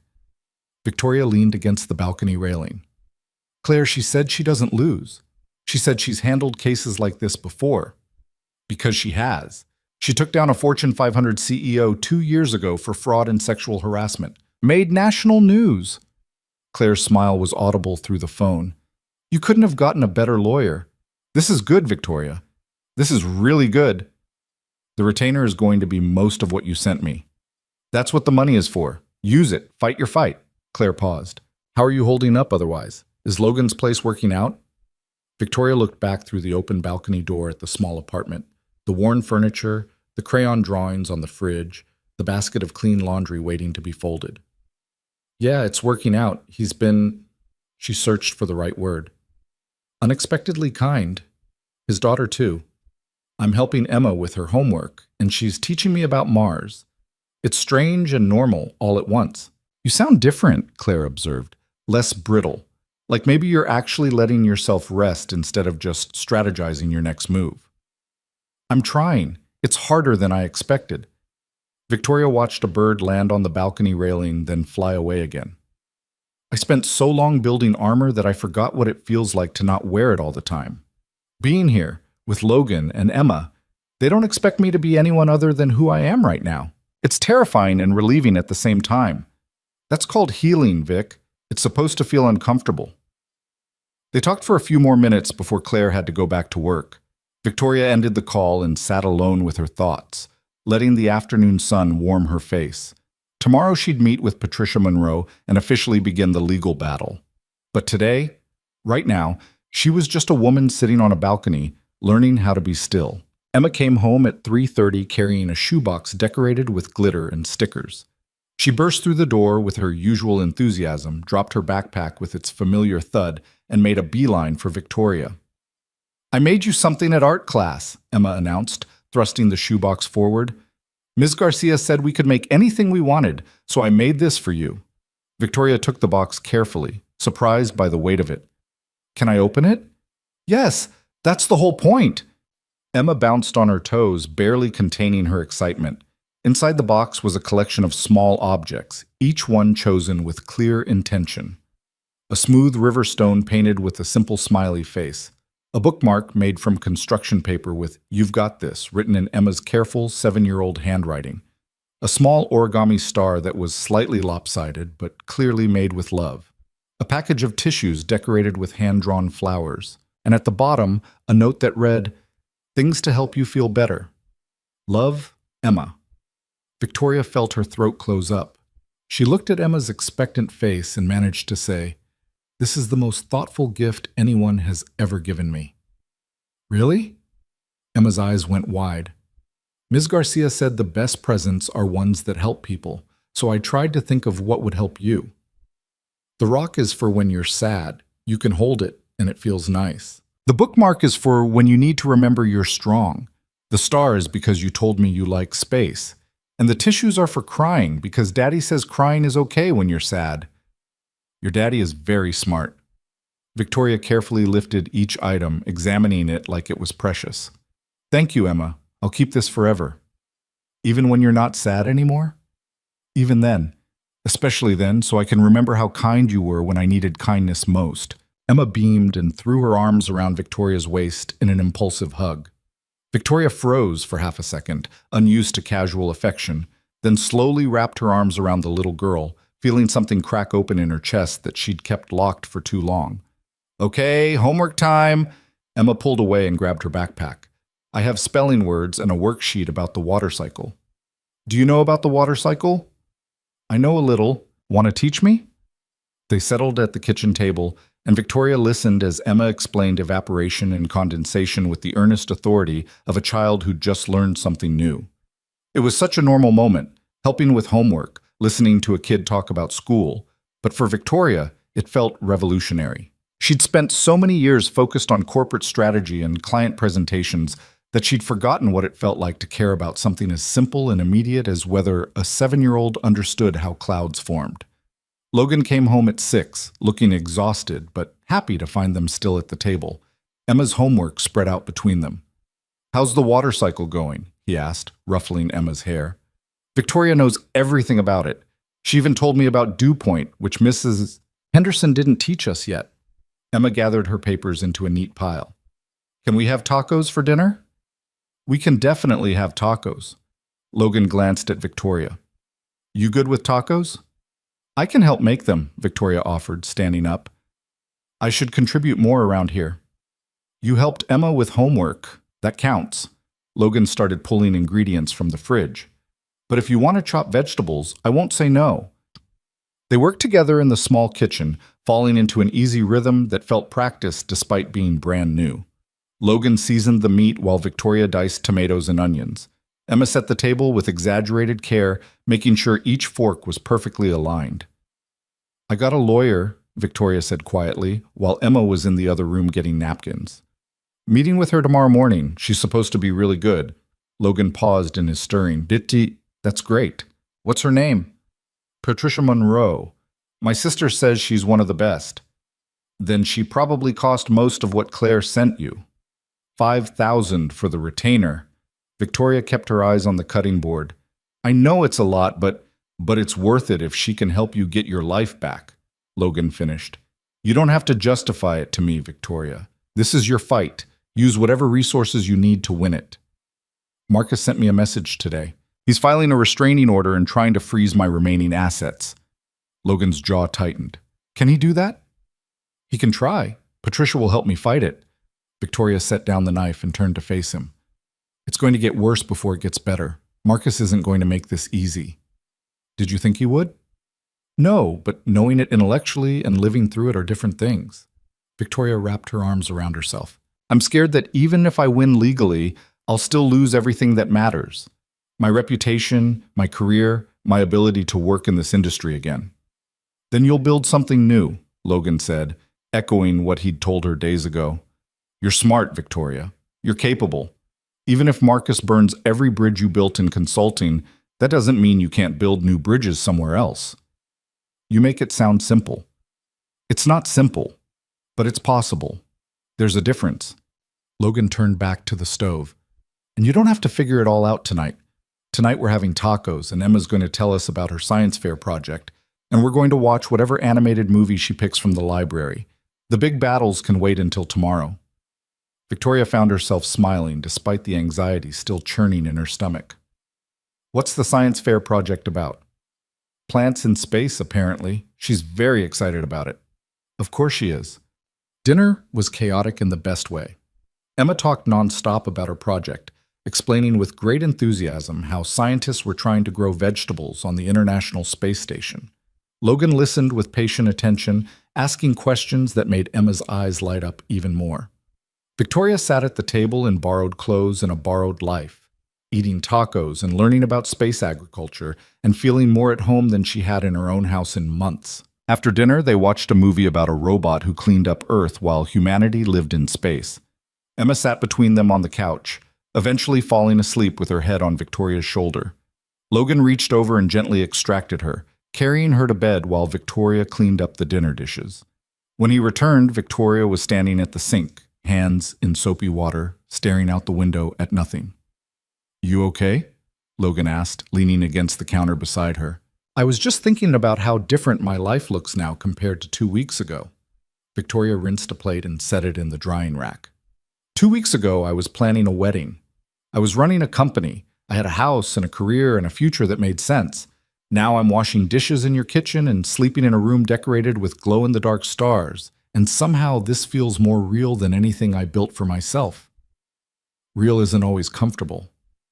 No, but it's honest. Victoria turned to face him, leaning back against the sink. I think I forgot how to be honest somewhere along the way. I built this perfect life that looked good from the outside, but I never stopped to ask if it actually fit me, if I actually wanted it, or if I just wanted to prove I could have it. And now? Now I don't know what I want, except to not go back to who I was before. Victoria dried her hands on a towel. I don't want to be the person who calculates the return on investment of every relationship. I don't want to measure my worth by my job title or my bank account. I don't want to be so focused on climbing higher that I forget to notice the people around me who actually matter. Logan was quiet for a moment. That's a good start. Knowing who you don't want to be is the first step toward figuring out who you do want to be. Is that more wisdom from Mrs. Peterson? Nope. That one's from a fortune cookie I got with Chinese takeout last week. Logan grinned. But it's still true. Victoria laughed, and it felt good. Light and genuine in a way laughter hadn't felt in longer than she could remember. Thank you, she said quietly, for letting me figure this out here, for not rushing me or making me feel like I need to have all the answers right now. You're welcome, but I'm not doing anything special. I'm just giving you space to heal. Logan pushed off the counter. You want to sit on the balcony for a bit? It's a nice night. They sat outside under the stars, sharing comfortable silence broken only by the occasional passing car or distant dog bark. Victoria thought about tomorrow's meeting with Patricia Monroe, about the legal battles ahead, about all the uncertainty that still loomed over her future. But right now, in this moment, she let herself just be, a woman on a balcony, learning how to exist without armor. The days began to blur together in the best possible way. Victoria fell into a routine she hadn't planned but found herself grateful for. She woke early, before Logan and Emma, and sat on the balcony with coffee and the laptop. She tended the plants which had started thriving under her care, the basil growing new leaves, the spider plant sending out shoots, the succulent plumping back up with proper watering. She made breakfast sometimes, surprising Logan with actual eggs instead of his usual grab-and-go cereal. The meeting with Patricia Monroe had gone better than Victoria had dared hope. Patricia was in her 50s, sharp-eyed and sharper-minded, with a reputation for taking on difficult cases and winning them through sheer strategic brilliance. She'd listened to Victoria's story without interrupting, asked pointed questions about timelines and documentation, and then laid out a battle plan that was both aggressive and methodical. Marcus is banking on you being too broken to fight back, Patricia had said, spreading documents across her desk. He's also banking on his connections and reputation protecting him from serious consequences. We're going to prove him wrong on both counts. They'd filed counter motions to his restraining order, providing evidence of his harassment and threats. They demanded an independent audit of the company finances, flagging the suspicious transfers Victoria had discovered. They'd submitted Victoria's medical records and character references to combat his claims of mental instability. It was slow work, tedious and frustrating, but it was progress. In between lawyer meetings and document reviews, Victoria found herself settling into Logan's life in ways that surprised her. She started cooking dinner most nights, experimenting with recipes on Logan's ancient laptop while Emma did homework at the table. She helped Emma with her science fair project, showing her how to set up proper experimental controls for testing which type of light helped plants grow fastest. She did laundry and grocery shopping and all the mundane tasks that kept a household running, and somehow these ordinary activities felt more meaningful than any corporate presentation she'd ever delivered. You're getting good at this whole domestic thing, Logan observed one evening, watching her expertly flip a grilled cheese sandwich while simultaneously helping Emma with her math homework. I forgot I used to know how to cook. When I was in college, I couldn't afford to eat out, so I learned to make decent meals on basically no budget. Victoria slid the sandwich onto a plate. Then I started making real money and just stopped cooking. Easier to order takeout or eat at restaurants. You should have been ordering takeout, Logan said, gesturing at the perfectly golden sandwich. This is actual skill. It's grilled cheese. It's perfect grilled cheese. There's a difference. Emma took a bite and nodded seriously. He's right. This is the best grilled cheese in history. Well, I can't argue with that kind of endorsement. Victoria started making 2 more sandwiches, falling into the rhythm of butter and bread and cheese. How was work today? Long. We had a big shipment come in, so it was all hands on deck to get it unloaded and sorted. Logan stretched, his shoulders cracking.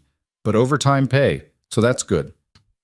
Victoria glanced at him, noting the tired lines around his eyes, the way he moved like everything ached. He never complained, but she'd learned to read the signs. The days when work was harder than usual, when money was tighter than usual, when the weight of being a single parent and sole provider settled heavy on his shoulders. I was thinking, she said carefully, flipping the sandwiches. Once I get access to my accounts again, once this legal thing is resolved, I'd like to help with expenses here, rent, groceries, utilities.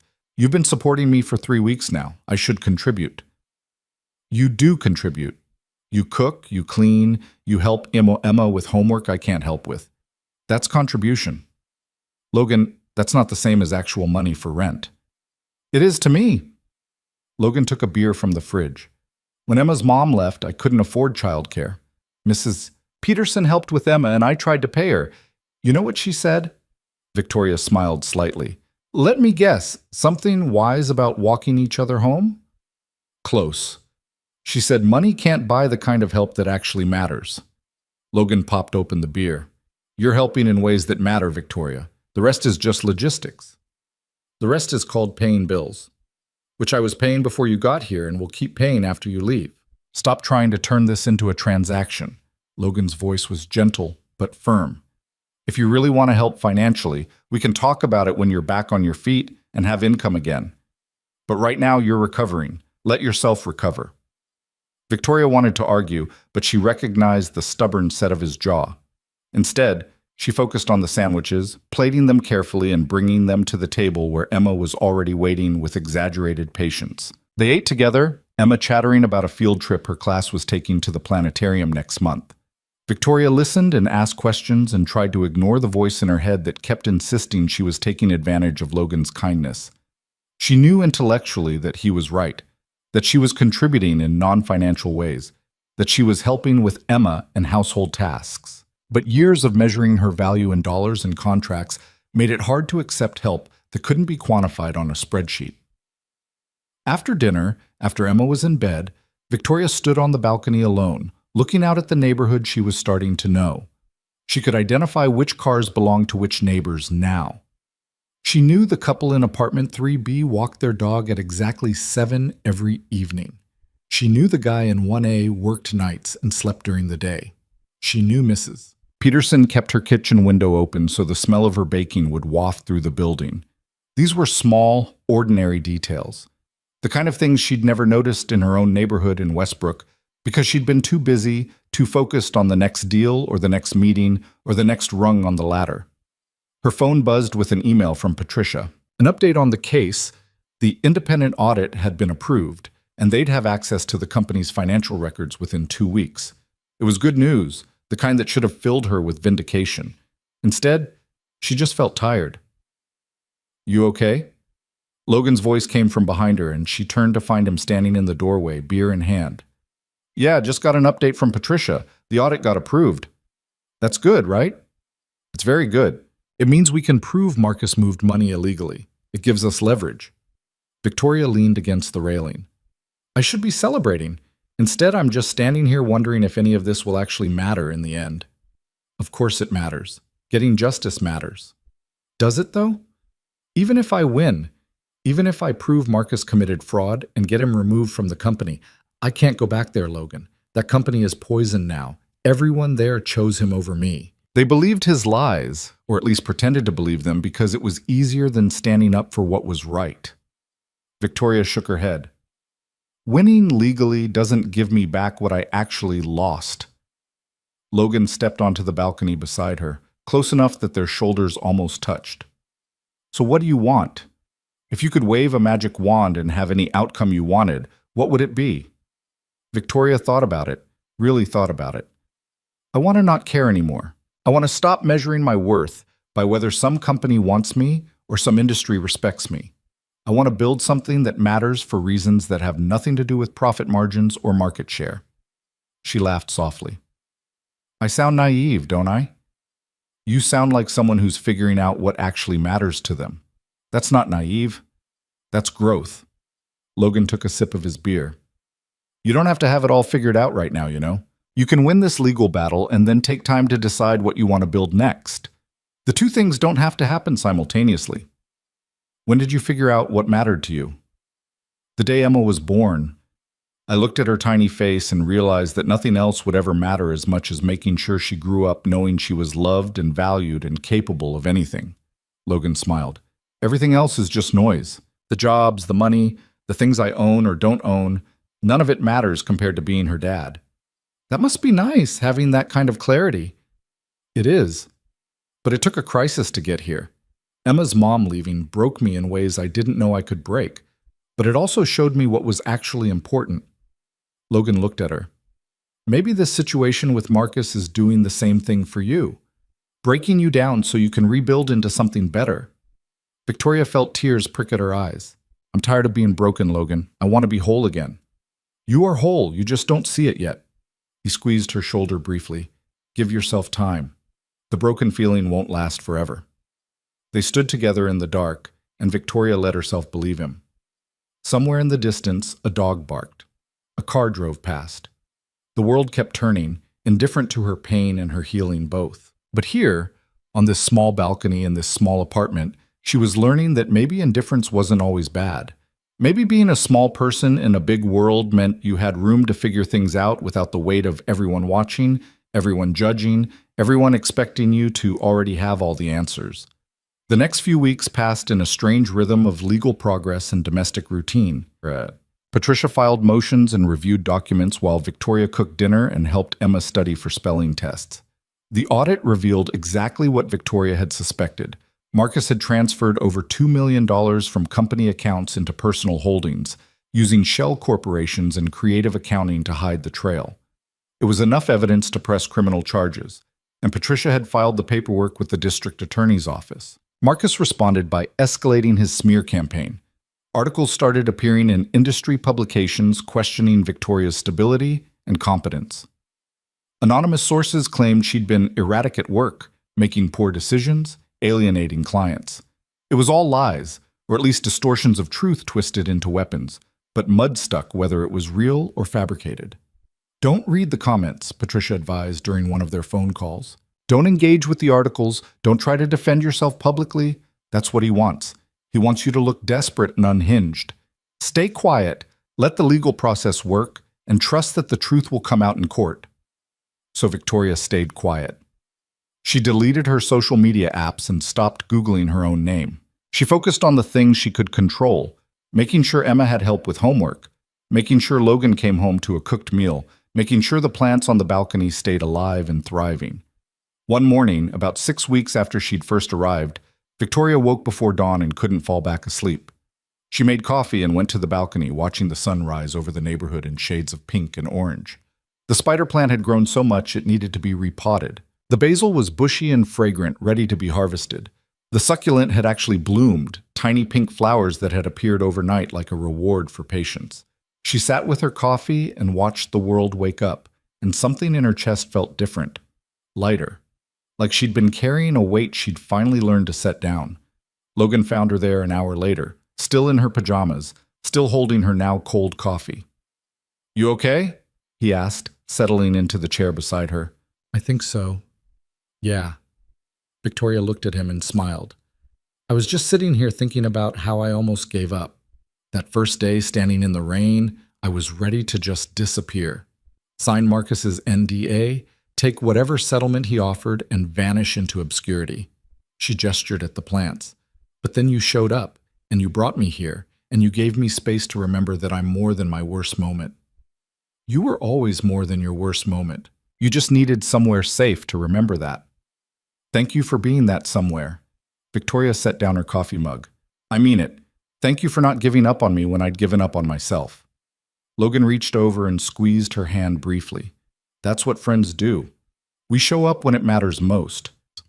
They sat together as the sun climbed higher, and Victoria felt something settling into place inside her. Not healing completely, because healing took longer than 6 weeks, but beginning to heal. Learning to trust that maybe, just maybe, she deserved kindness without having to earn it first. And that was enough for now. The morning everything started like any other Tuesday in late October.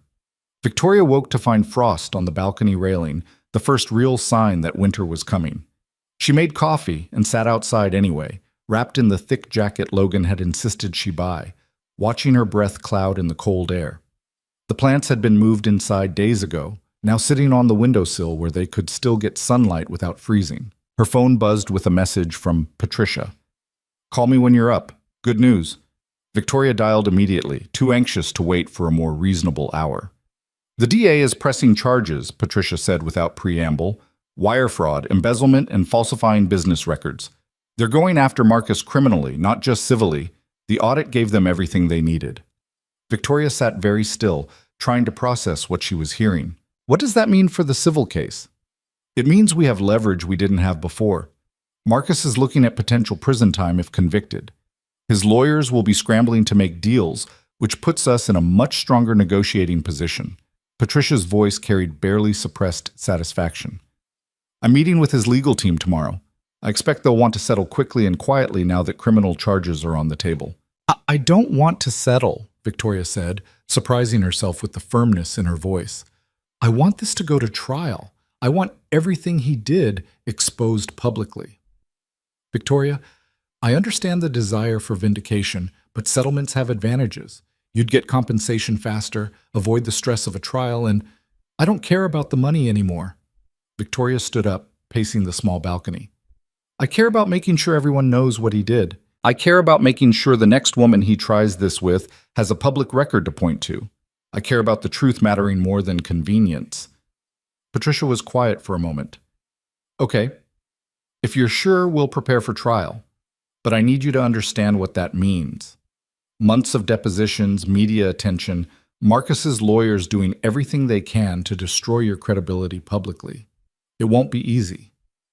Nothing about this has been easy. I'm not starting now just because it's inconvenient. Victoria took a breath, steadying herself. When can we start? I'll file the response to their settlement offer today. After that, we move forward with discovery and depositions. Expect this to take at least 6 months, maybe longer. Patricia paused. And Victoria, you should start thinking about what comes after. Win or lose, you're going to need a plan for rebuilding your career. This industry has a long memory. Victoria ended the call and stood alone on the balcony, watching the neighborhood wake up around her. Patricia was right. She needed a plan. But every time she tried to imagine going back to consulting, back to the corporate world that had chewed her up and spit her out, her stomach twisted with something that felt like dread. Maybe that meant consulting wasn't where she was supposed to go back to. The thought was both terrifying and liberating. She went inside and made breakfast, moving through the familiar routine of eggs and toast while her mind spun with possibilities. Emma emerged from her bedroom right as the toast popped, her hair a mess and her eyes still sleepy. Morning, Victoria, Emma mumbled, climbing onto her chair. Is today a waffle day? Today is an egg day, but I can make waffles this weekend if you want. Victoria set a plate in front of Emma, who wrinkled her nose but picked up her fork anyway. Deal. Where's Daddy? Early shift. He left at 5. Victoria poured orange juice into Emma's favorite cup, the one with astronauts on it that was starting to fade from too many trips through the dishwasher.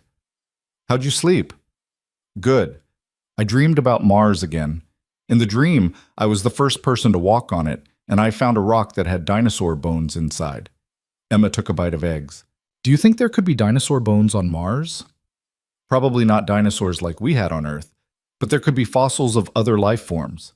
Scientists are still looking for evidence that life existed there millions of years ago. Victoria sat down across from Emma with her own plate. That would be an amazing discovery to make. When I'm an astronaut, I'm going to find them. Emma said it with such complete certainty that Victoria didn't have the heart to mention how statistically unlikely becoming an astronaut actually was. Instead, she just nodded. I believe you will. They ate in comfortable silence for a few minutes before Emma asked, Are you going to live with us forever? The question caught Victoria off guard. What makes you ask that? Emma shrugged, pushing eggs around her plate. I heard you and Daddy talking last night about lawyers and trials and stuff. It sounded like maybe you were going to leave soon. Victoria chose her words carefully. I won't be here forever, no. This is your and your dad's home, and eventually I'll need to find my own place. But I'm not leaving tomorrow or next week. I'll be here for a while longer. Good. Emma looked up, her expression serious in the way only children could be. I like having you here. It feels like we're a real family instead of just me and Daddy. Something in Victoria's chest cracked open. Emma, you and your dad are absolutely a real family. You don't need anyone else to make that true. I know, but it's nice having 3 people instead of 2. Like when Daddy's at work, you're here. And when you're busy with lawyer stuff, Daddy's here. And when both of you are here, we can play games that need 3 people instead of just 2. Emma tilted her head. Don't you like being here? I love being here, Victoria said honestly. You and your dad have given me something I didn't know I needed. A place to remember who I am when I'm not trying to be impressive or successful or any of those other things I thought mattered. You're already impressive. You know about fractions and space and how to make really good grilled cheese. Emma finished her eggs and carried her plate to the sink with exaggerated care. I hope you stay for a long time. Me too, kiddo. Me too. After Emma left for school, Victoria sat at the kitchen table with Logan's laptop and stared at a blank document. Patricia had said she needed a plan for after the trial, but every time Victoria tried to outline next steps, her mind went blank. The old playbook didn't work anymore. The one that said success meant climbing back to the top, meant proving herself in the same industry that had cast her out, meant rebuilding the exact life Marcus had tried to destroy. She didn't want that life back. The realization was both frightening and freeing. Instead, she opened a new document and started writing something different. Not a business plan or a career strategy, but a list of things she'd learned over the past 2 months. Things she'd discovered about herself while living in Logan's spare room and helping Emma with homework and tending plants on a balcony.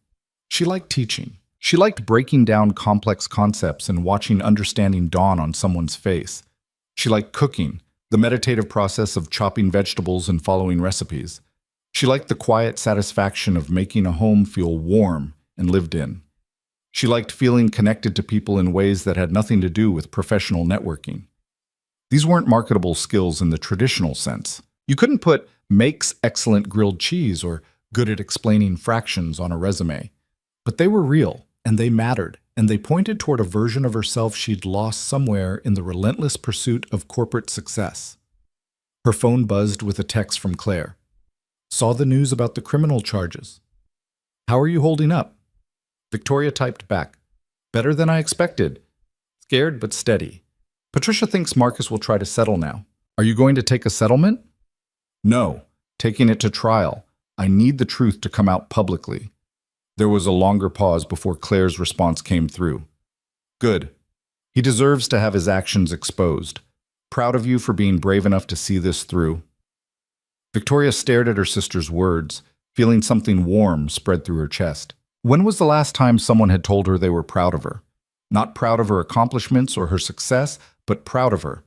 The person making hard choices in difficult circumstances. She set the phone down and returned to her list, adding one more item. I want to do work that matters to real people, not just to shareholders.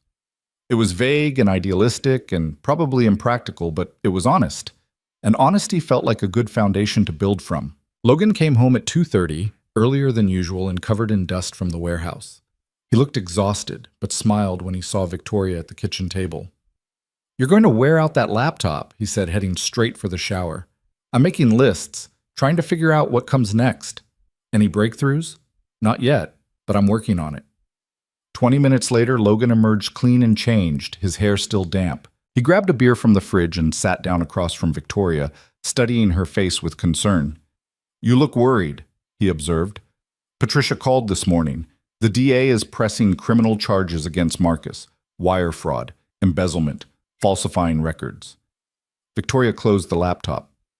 His lawyers are going to want to settle, but I told Patricia I want to go to trial. Logan let out a low whistle. That's a big decision. You sure? No, but I'm doing it anyway. Victoria rubbed her temples. I keep thinking about all the women who'll work with Marcus in the future if this gets swept under the rug with a quiet settlement. If there's no public record of what he did, he just gets to move on and do it again to someone else.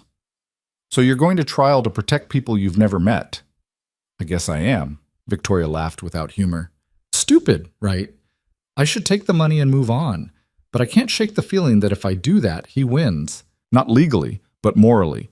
He gets to rewrite history and make himself the victim, and me the unstable ex who made wild accusations. It's not stupid. It's brave.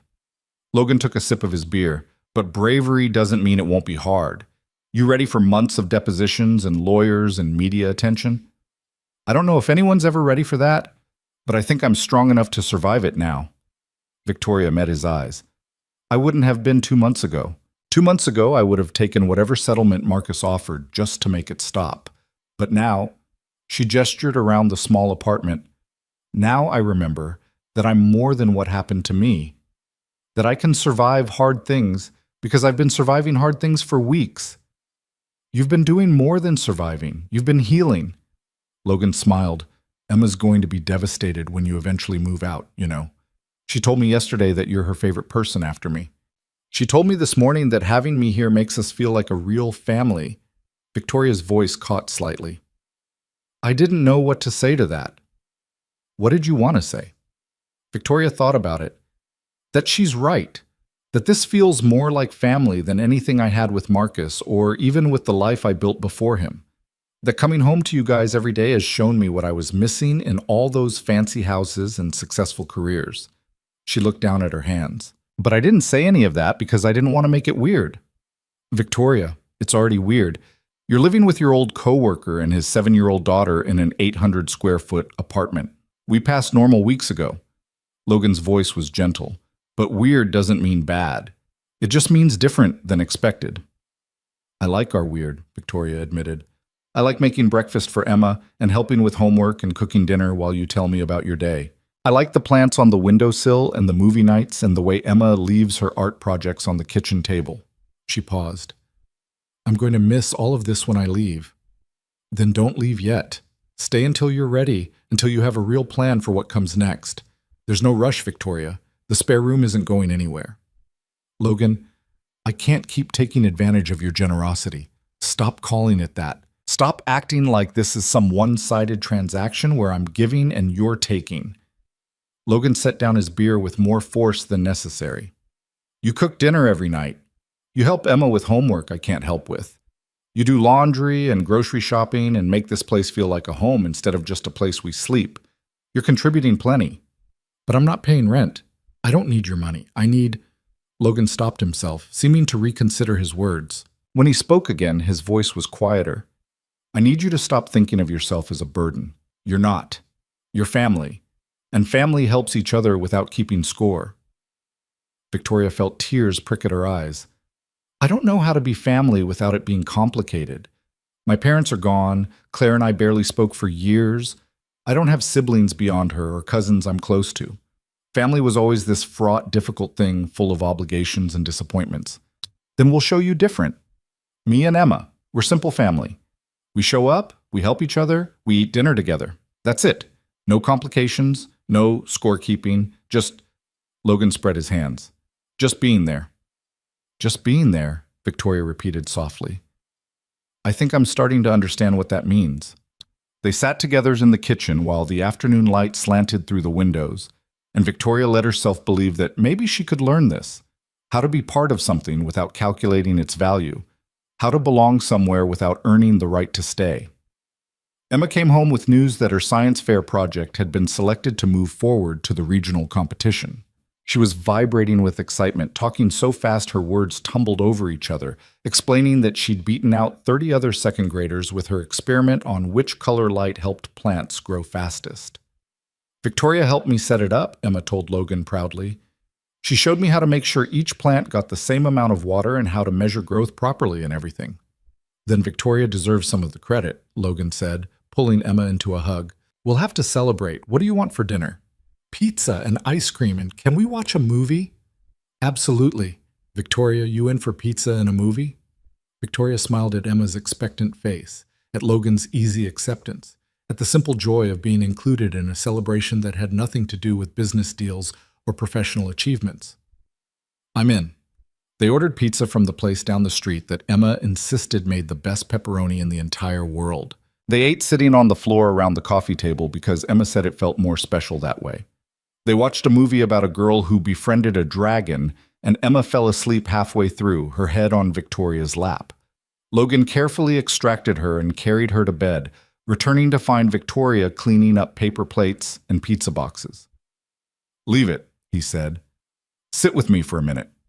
They settled on the couch, the movie still playing quietly in the background. Victoria tucked her feet under her, feeling the comfortable exhaustion that came from a good day.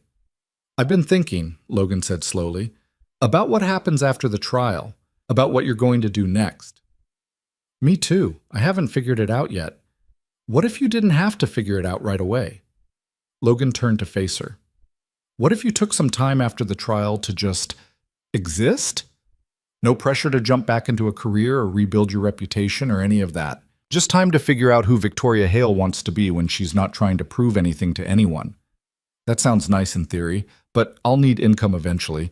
I can't live off Claire's generosity forever. Victoria pulled a throw pillow into her lap, something to hold on to. And I can't keep living here indefinitely without contributing financially. It's not fair to you. What if you could contribute? Logan asked. Not by paying rent, but by doing something that actually helps people and brings in money? Victoria looked at him, confused. What are you talking about? You're good at teaching. Really good. Emma's grades have gone up since you started helping her, and you explain things in ways that actually make sense. Logan leaned forward, elbows on his knees. What if you started tutoring? Kids in the neighborhood, maybe online too. You could use the spare room as an office, set your own hours, build something that's yours. The idea caught Victoria completely off guard. Tutoring? You said you wanted to do work that matters to real people. Helping kids understand math and science and develop good study habits, that matters. That makes a real difference in ways consulting never did. Logan watched her face carefully. I'm not saying you have to. I'm just saying it's an option worth considering. Something to think about while you're figuring out the bigger picture.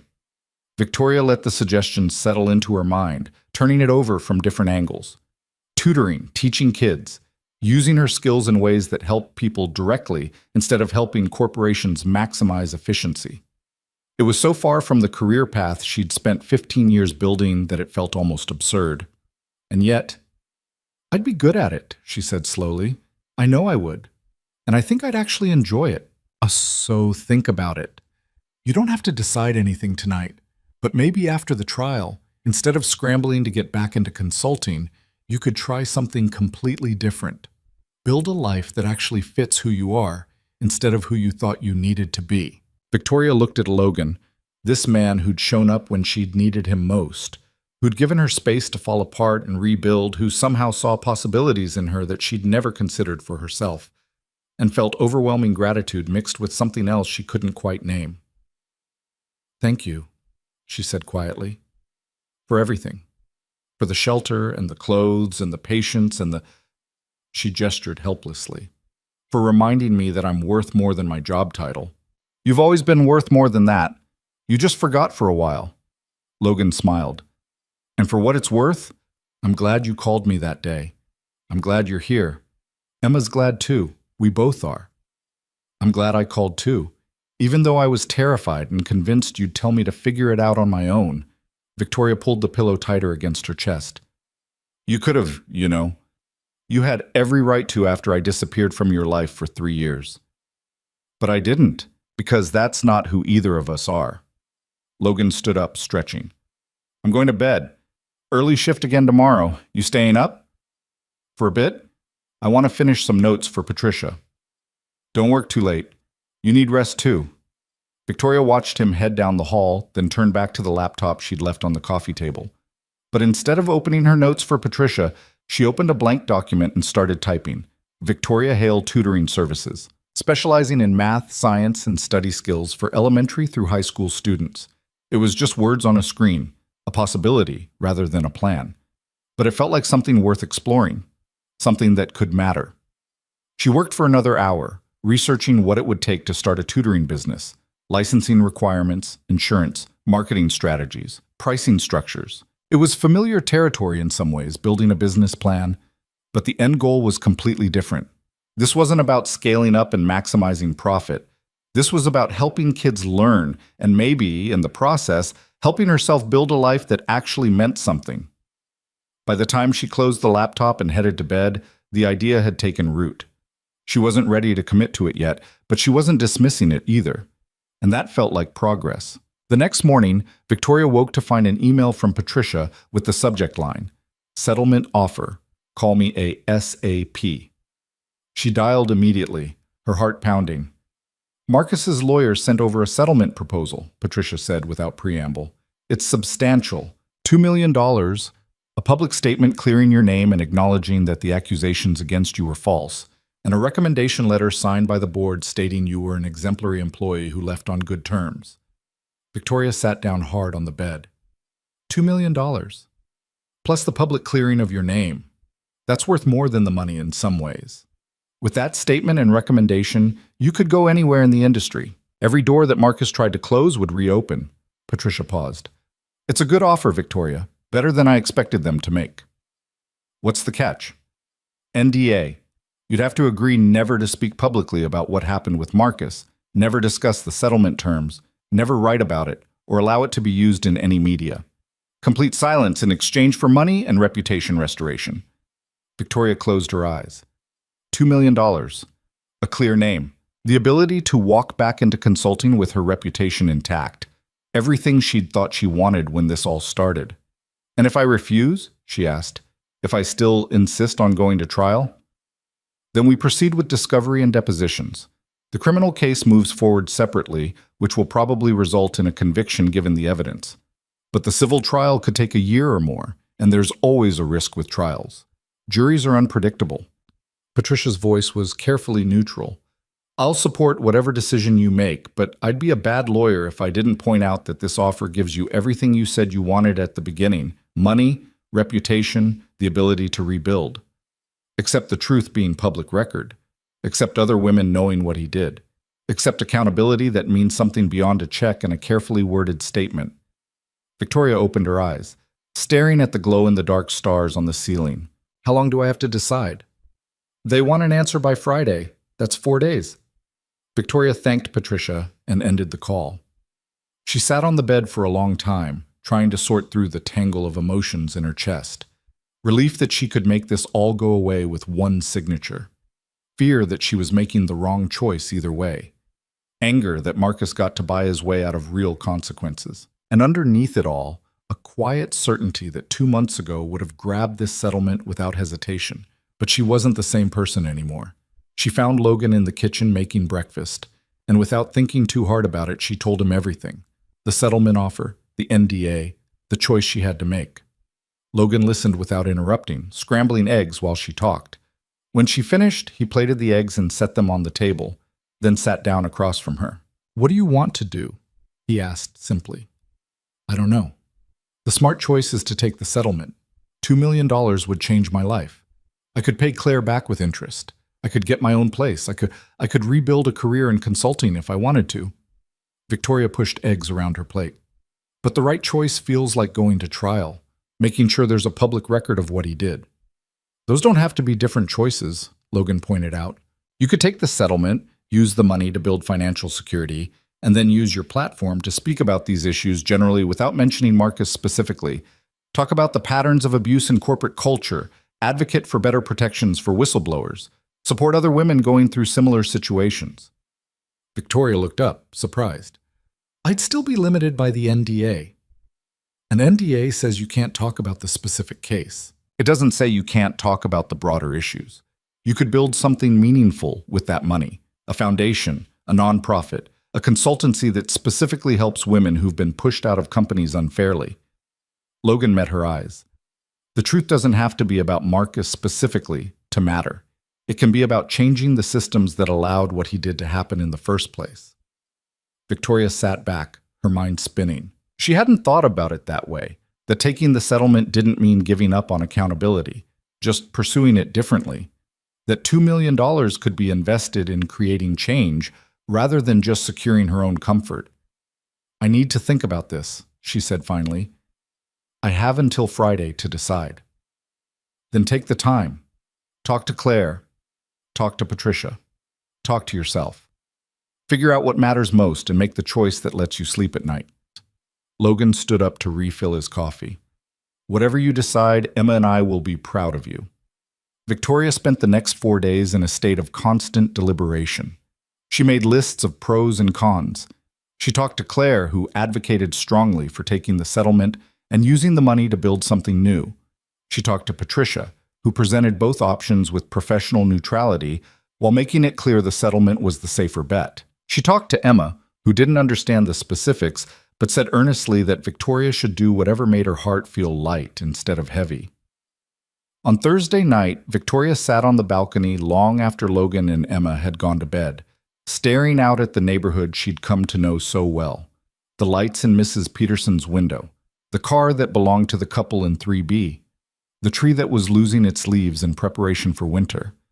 This place had saved her. These people had saved her, and somewhere along the way she'd started to understand that success didn't have to look like corner offices and six-figure salaries.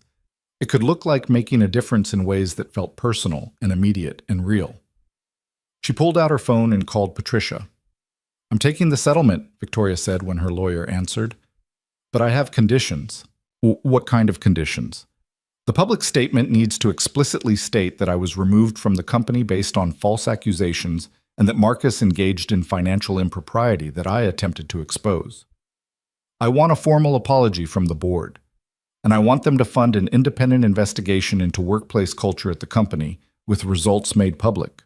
Victoria took a breath. "And I want a percentage of the settlement to go toward establishing a fund for women who've experienced similar situations but don't have the resources to fight back legally." Patricia was quiet for a moment. "Those are substantial asks. They may not agree to all of them. Then we go to trial. But I think they'll agree. Marcus wants this to go away, and his lawyers know the criminal case makes everything worse for him if this drags out." Victoria felt surprisingly calm. "I'm not backing down on this, Patricia. Either they agree to real accountability, or we let a jury decide. I'll present it to them tomorrow morning. Be ready for pushback." "I'm ready." Victoria ended the call and sat alone in the dark, feeling something settle in her chest that might have been peace, or might have been resolution, or might have been both. Friday afternoon, Patricia called with the news that Marcus's lawyers had agreed to every condition except the independent investigation. They'd offered instead to establish new harassment reporting protocols and mandatory training for all executives, with an external consultant monitoring compliance for 2 years. "It's not everything you asked for, but it's substantial," Patricia said. "Real changes that could protect other employees. What do you think?" Victoria thought about it for exactly 30 seconds. "I'll take it. Drop the paperwork." The settlement was finalized 2 weeks later. Victoria signed her name on documents that represented the end of one chapter and the uncertain beginning of another. $2 million would be deposited in her account within 30 days. The public statement would be released immediately, and Marcus would face criminal charges regardless of the civil settlement. She'd won. Not the way she'd imagined when this all started, but won nonetheless. That evening, Logan brought home champagne, and Emma made a banner that said "Congratulations, Victoria" in purple marker with glitter stars around the edges. They toasted with champagne for the adults and sparkling apple juice for Emma, and somewhere in the celebration, Victoria realized she wasn't thinking about Marcus or the company or any of it anymore.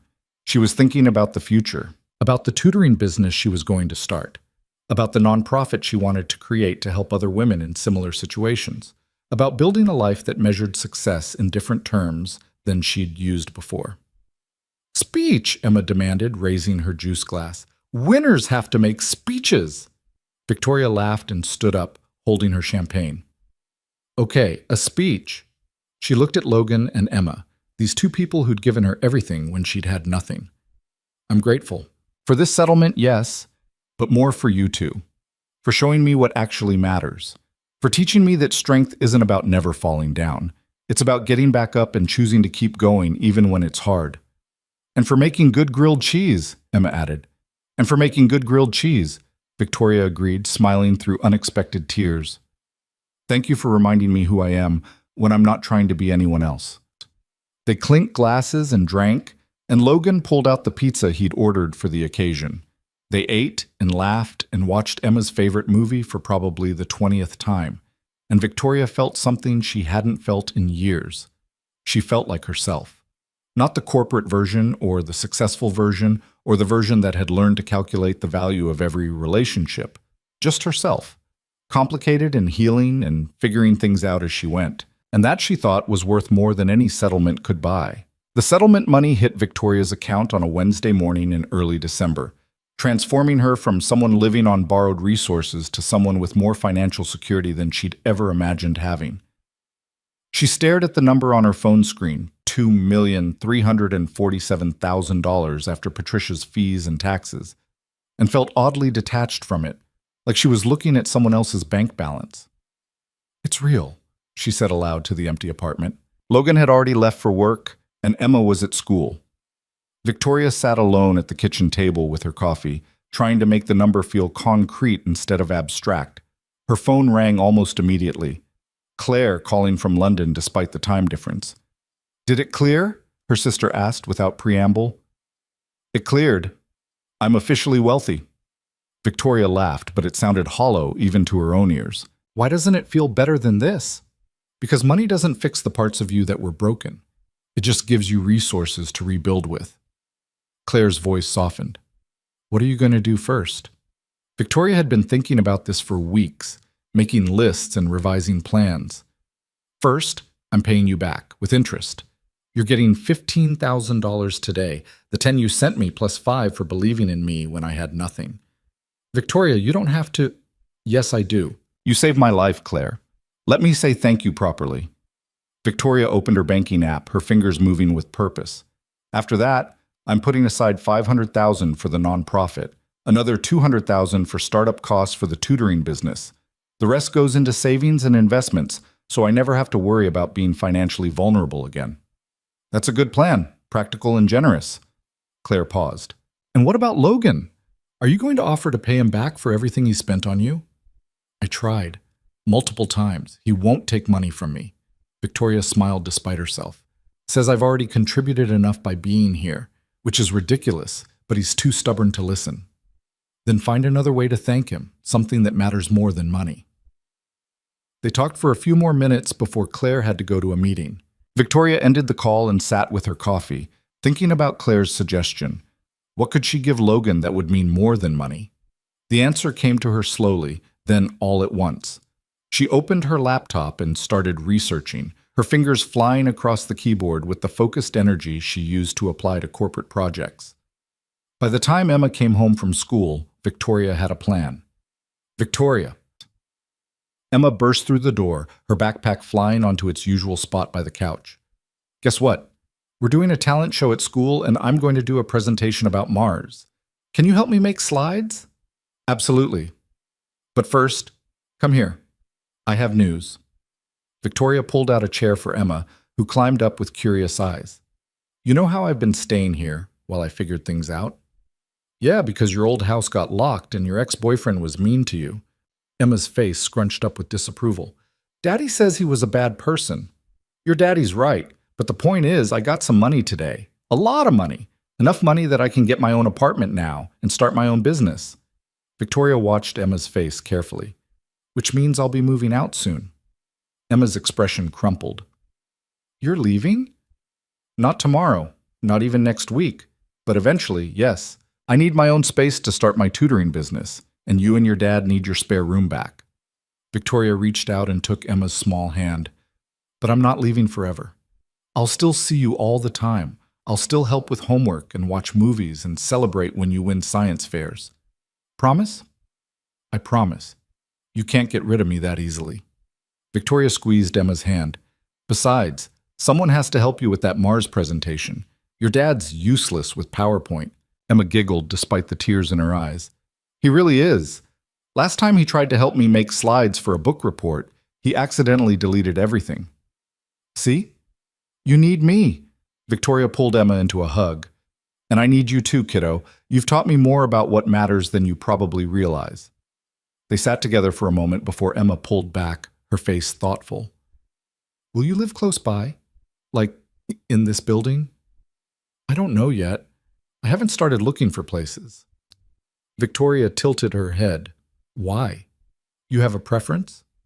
Mrs. Peterson's apartment is going to be empty soon. She told Daddy she's moving to Florida to live with her daughter. Emma's eyes lit up. You could live there. Then you'd still be right downstairs and we could visit whenever we wanted. Victoria felt something catch in her chest. Mrs. Peterson's apartment, the one bedroom on the first floor that was probably not much bigger than the spare room she'd been occupying. It wouldn't be impressive or luxurious, but it would be close to the people who'd become her family. That's actually a brilliant idea, Victoria said slowly. If Mrs. Peterson hasn't found someone to take over her lease yet, maybe I could talk to the landlord about it. Really? Emma bounced in her seat. You'd really stay in our building? I'd really consider it. Let me talk to your dad first. Make sure he's okay with me staying so close. Victoria stood up, already mentally rearranging her plans. Now, how about we work on that Mars presentation while we wait for him to get home? They spent the afternoon creating slides about the red planet. Emma narrating facts with infectious enthusiasm while Victoria helped format the presentation. By the time Logan walked through the door at 6:30, they had a complete slideshow and Emma was practicing her speech in front of the bathroom mirror. Hey, Logan said, setting down his keys and immediately noting something different in Victoria's expression. What happened? You look like you're planning something. The settlement cleared today. I'm officially a woman of means. Victoria gestured for him to sit, which means we need to talk about my exit strategy. Logan's face fell slightly before he could school it back to neutral. Right. Of course. You'll want to get your own place now. I do. But maybe not as far away as you're thinking. Victoria explained Emma's idea about Mrs. Peterson's apartment, watching Logan's expression shift from resignation to surprise to something that looked like relief. You'd want to stay in this building after living in mansions in Westbrook? Logan asked. This building has something Westbrook never did. People I actually care about. Victoria leaned forward. But I need to know you're okay with it. If you'd rather I found somewhere else, somewhere that gives you and Emma more space from me, I'll understand. Are you kidding? Emma would never forgive me if I ran you off. She's already planning weekly movie nights in perpetuity. Logan smiled, but it didn't quite reach his eyes.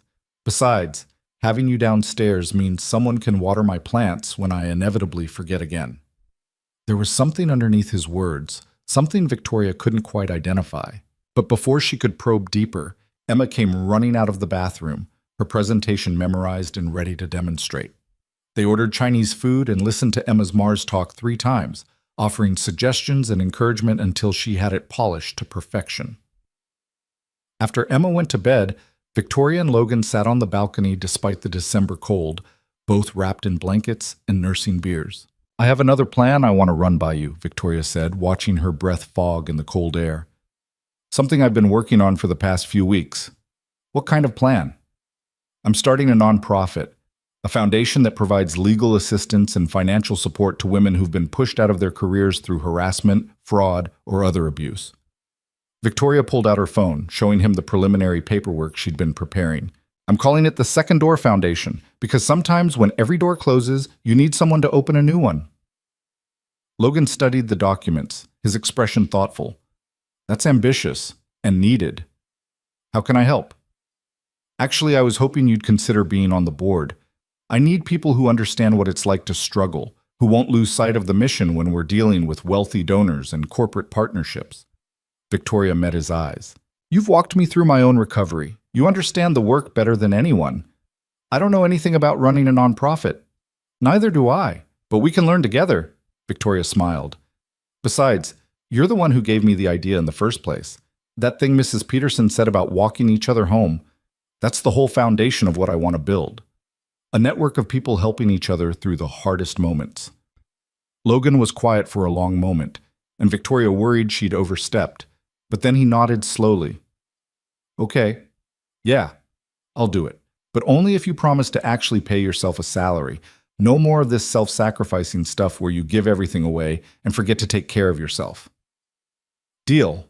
Victoria held out her hand and Logan shook it with mock seriousness. Thank you.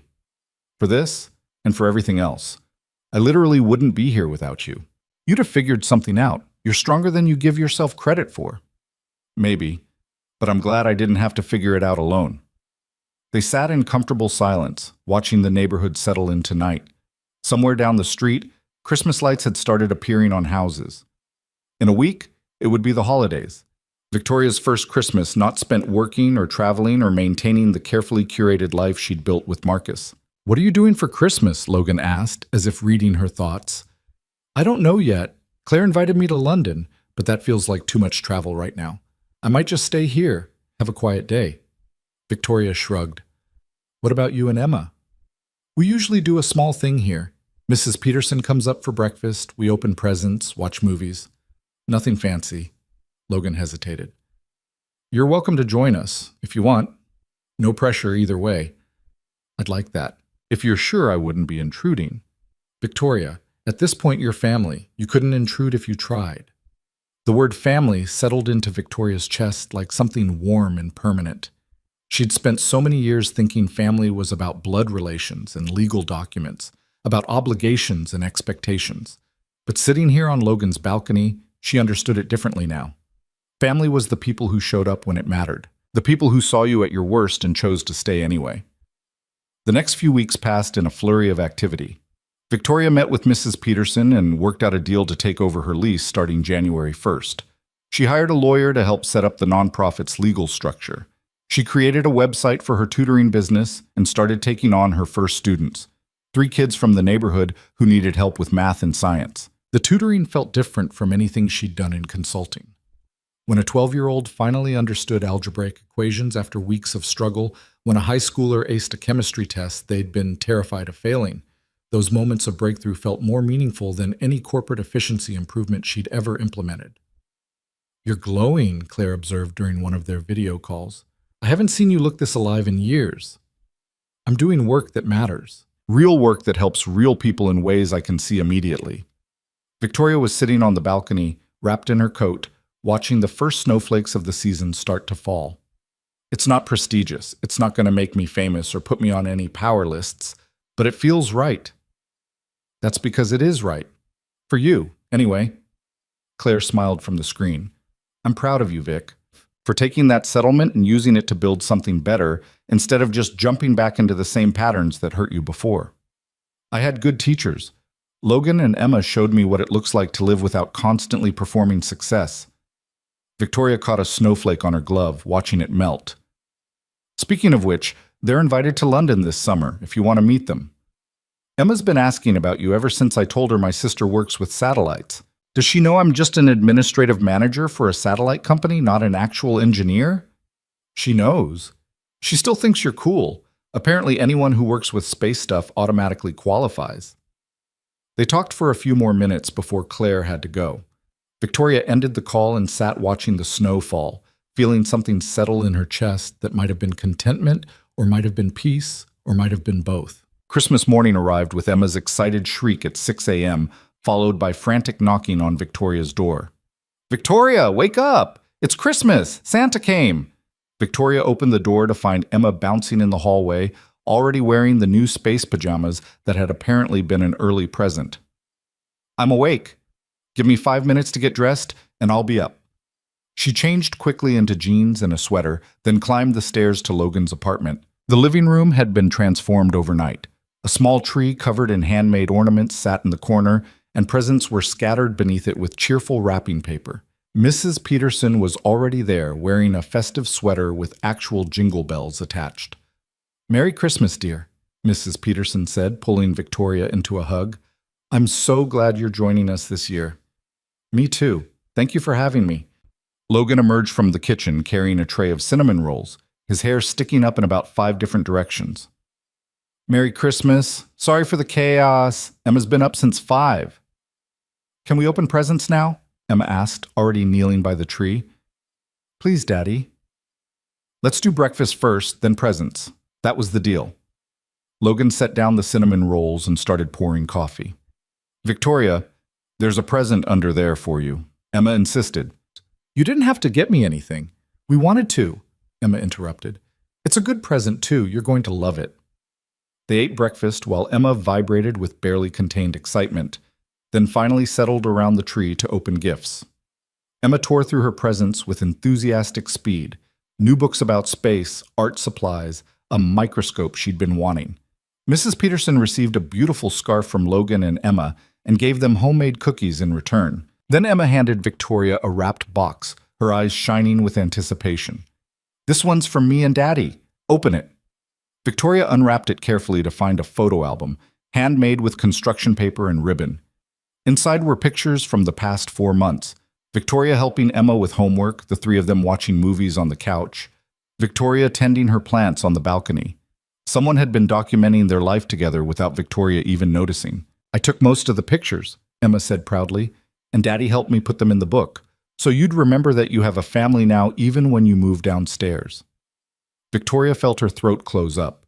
She flipped through the pages, seeing herself in ways she'd never seen before.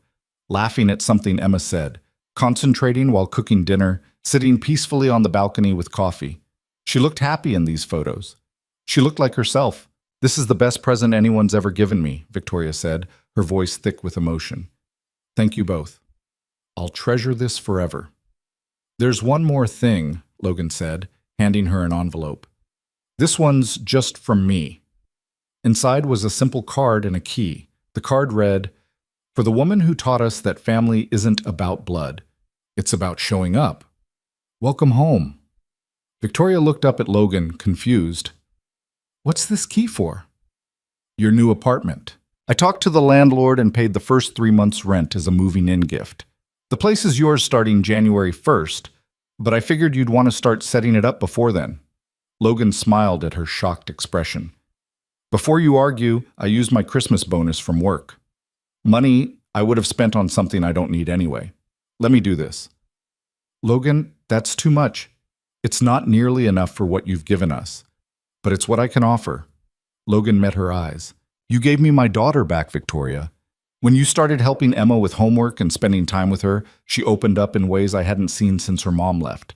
She's happier, more confident, more herself. That's worth more than 3 months' rent.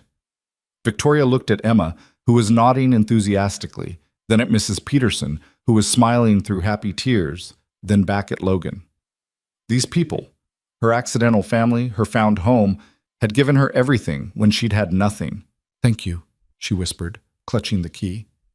For seeing me when I was invisible, for believing in me when I'd stopped believing in myself. That's what family does, Mrs. Peterson said gently. We walk each other home. The rest of the day passed in a warm blur of Christmas movies and too much food and Emma's endless energy. By evening, Victoria was exhausted but happier than she could remember being in years. She said goodnight and headed downstairs to the apartment that would officially be hers in a week, using the key Logan had given her to let herself inside.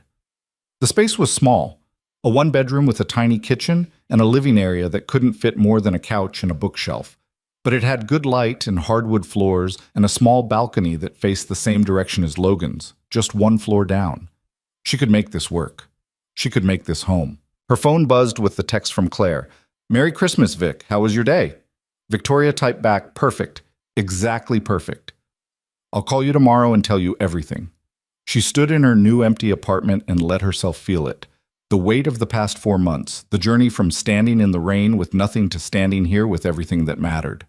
She'd lost a company and a relationship and a version of herself she'd spent years building. But she'd gained something infinitely more valuable. She'd gained the knowledge that she was enough exactly as she was. That success didn't have to look like corner offices and power suits. That family could be found in the most unexpected places. That sometimes the worst moments led to the best transformations. Victoria pulled out her phone and opened the Notes app, starting a new entry titled, Things I Know Now That I Didn't Know Then. She wrote quickly, the words flowing, kindness isn't transactional. You don't have to earn the right to be treated with dignity. Sometimes the bravest thing you can do is ask for help. Family is who shows up, not who shares your DNA. Success means different things at different times, and that's okay. Plants thrive when you pay attention to them, and so do people. A small life lived with purpose beats a big life lived on autopilot. You are not your job title or your bank account or your relationship status. You are the sum of how you treat people when you have nothing to gain from it. She added one more line. Sometimes a door closing is just making room for a better door to open. The next week passed in a flurry of moving and organizing. Victoria didn't have much, the clothes Logan had bought her at Target, some books she'd purchased from the used bookstore, basic furniture or ordered online, but she made the small apartment hers, hanging Emma's drawings on the fridge and displaying the photo album on her bookshelf where she'd see it every day. On New Year's Eve, Logan and Emma helped her hang the last of her curtains. Emma ran around the apartment, declaring each room perfect, while Logan assembled a bookshelf that Victoria had definitely bought, thinking it would be easier than it was. This thing is a nightmare, Logan muttered, staring at the instruction sheet that was entirely in diagrams. Who designs furniture like this? People who assume everyone has natural engineering skills, Victoria said, handing him the right screwdriver. You're doing great. I'm doing terribly, but I'm committed now, so I have to see it through. Emma appeared from the bedroom, where she'd been organizing Victoria's small collection of books by color. Can we have a party tonight for New Year's? What kind of party? Victoria asked. A small one, just us 3 and Mrs. Peterson. We can watch the ball drop on TV and make wishes for next year. Emma clasped her hands together pleadingly. Please? Victoria looked at Logan, who shrugged. I'm in if you are. Then we're having a party, Victoria declared. I'll make snacks. Logan, you're in charge of drinks. Emma, you're in charge of entertainment. I'll make a playlist. Emma ran off to find her tablet, already planning. That night, the four of them gathered in Victoria's small living room. Mrs. Peterson brought champagne and stories about New Year's celebrations from decades past. Emma created an elaborate playlist that mixed children's music with top 40 hits in a combination that shouldn't have worked, but somehow did. Logan contributed Chinese takeout and dad jokes that made everyone groan. As midnight approached, they gathered around the TV to watch the countdown in Times Square. Victoria stood between Logan and Emma, feeling the weight and warmth of the past 4 months settling into something permanent. 10 seconds, Emma shouted, bouncing on her toes. 9, 8, 7. They counted down together, their voices mixing and overlapping. When the ball dropped and the new year officially began, Emma threw her arms around Victoria's waist. Happy New Year! Make a wish! Victoria closed her eyes, but she couldn't think of anything to wish for. Everything she needed was already here in this room, the found family who'd saved her, the new life she was building, the knowledge that she was exactly where she was supposed to be. What did you wish for? Emma asked when Victoria opened her eyes. I didn't wish for anything. I just said thank you. That works too, Emma agreed solemnly. Mrs. Peterson left around 12:30, hugging each of them and reminding Victoria that she was just a phone call away if anything in the apartment broke. Emma fell asleep on the couch shortly after, exhausted from excitement. Logan carried her upstairs while Victoria cleaned up the remains of their party. When he returned, they stood together on Victoria's new balcony, looking out at the neighborhood that had become home. This is surreal, Victoria said quietly. 6 months ago, I was engaged to a man who destroyed my life. Now I'm standing in my own apartment, running my own business, building a nonprofit, and celebrating New Year's with the best family I've ever had. 6 months ago, you were standing in the rain with nowhere to go. Now you're standing on your own balcony with everywhere to go. Logan smiled. That's not surreal. That's just what healing looks like. I couldn't have done it without you. Sure you could have. It just would have taken longer and been a lot harder. Logan turned to face her. But I'm glad I got to be part of it. You've changed our lives too, you know. Emma's more confident. I'm less isolated. We both learned what it means to open our home and our hearts to someone who needs it. Victoria felt tears prick at her eyes. I'm going to miss living upstairs. Even though I'm only 1 floor down, it won't be the same. It'll be better. You'll have your own space to build your own life. We'll still see each other all the time. Logan squeezed her shoulder. This isn't an ending, Victoria. It's just a new chapter. A better chapter. The best one yet. They stood together in the cold January air, and Victoria felt something click into place inside her, the final piece of a puzzle she'd been assembling for months. She was whole again. Not the same as before because you couldn't go through what she'd been through and come out unchanged, but whole in a different way. Better. January brought the official launch of Victoria's tutoring business and the preliminary work for the Second Door Foundation. She took on 6 regular students, working with them after school in her small apartment. The word spread quickly, the tutor who actually cared about helping kids learn instead of just boosting test scores. And within weeks, she had a waiting list. The foundation work was slower, but equally rewarding. Victoria partnered with Patricia Monroe's firm to provide pro bono legal services to women who couldn't afford representation. She set up a fund to cover immediate expenses, rent, childcare, living costs, for women who'd been suddenly cut off from their income.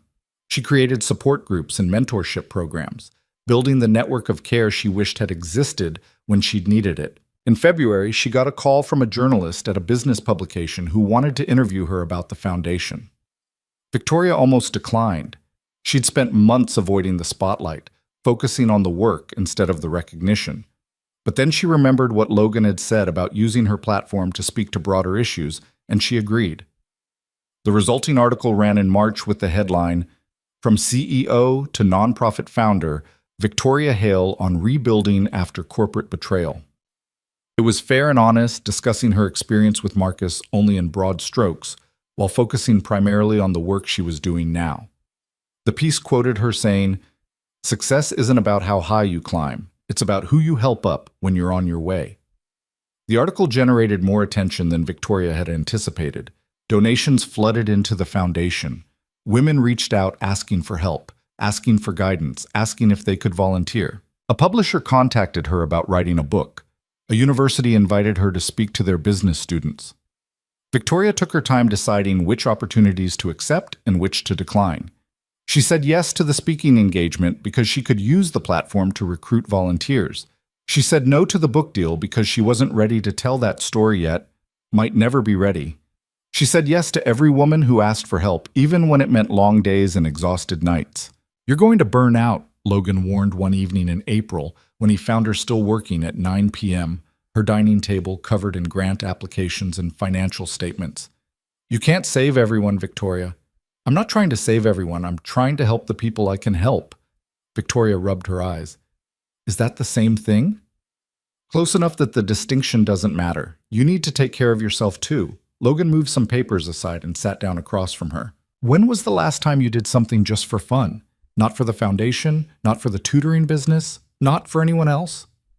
Victoria thought about it and realized she couldn't remember. "I'm fine, Logan. This work is important."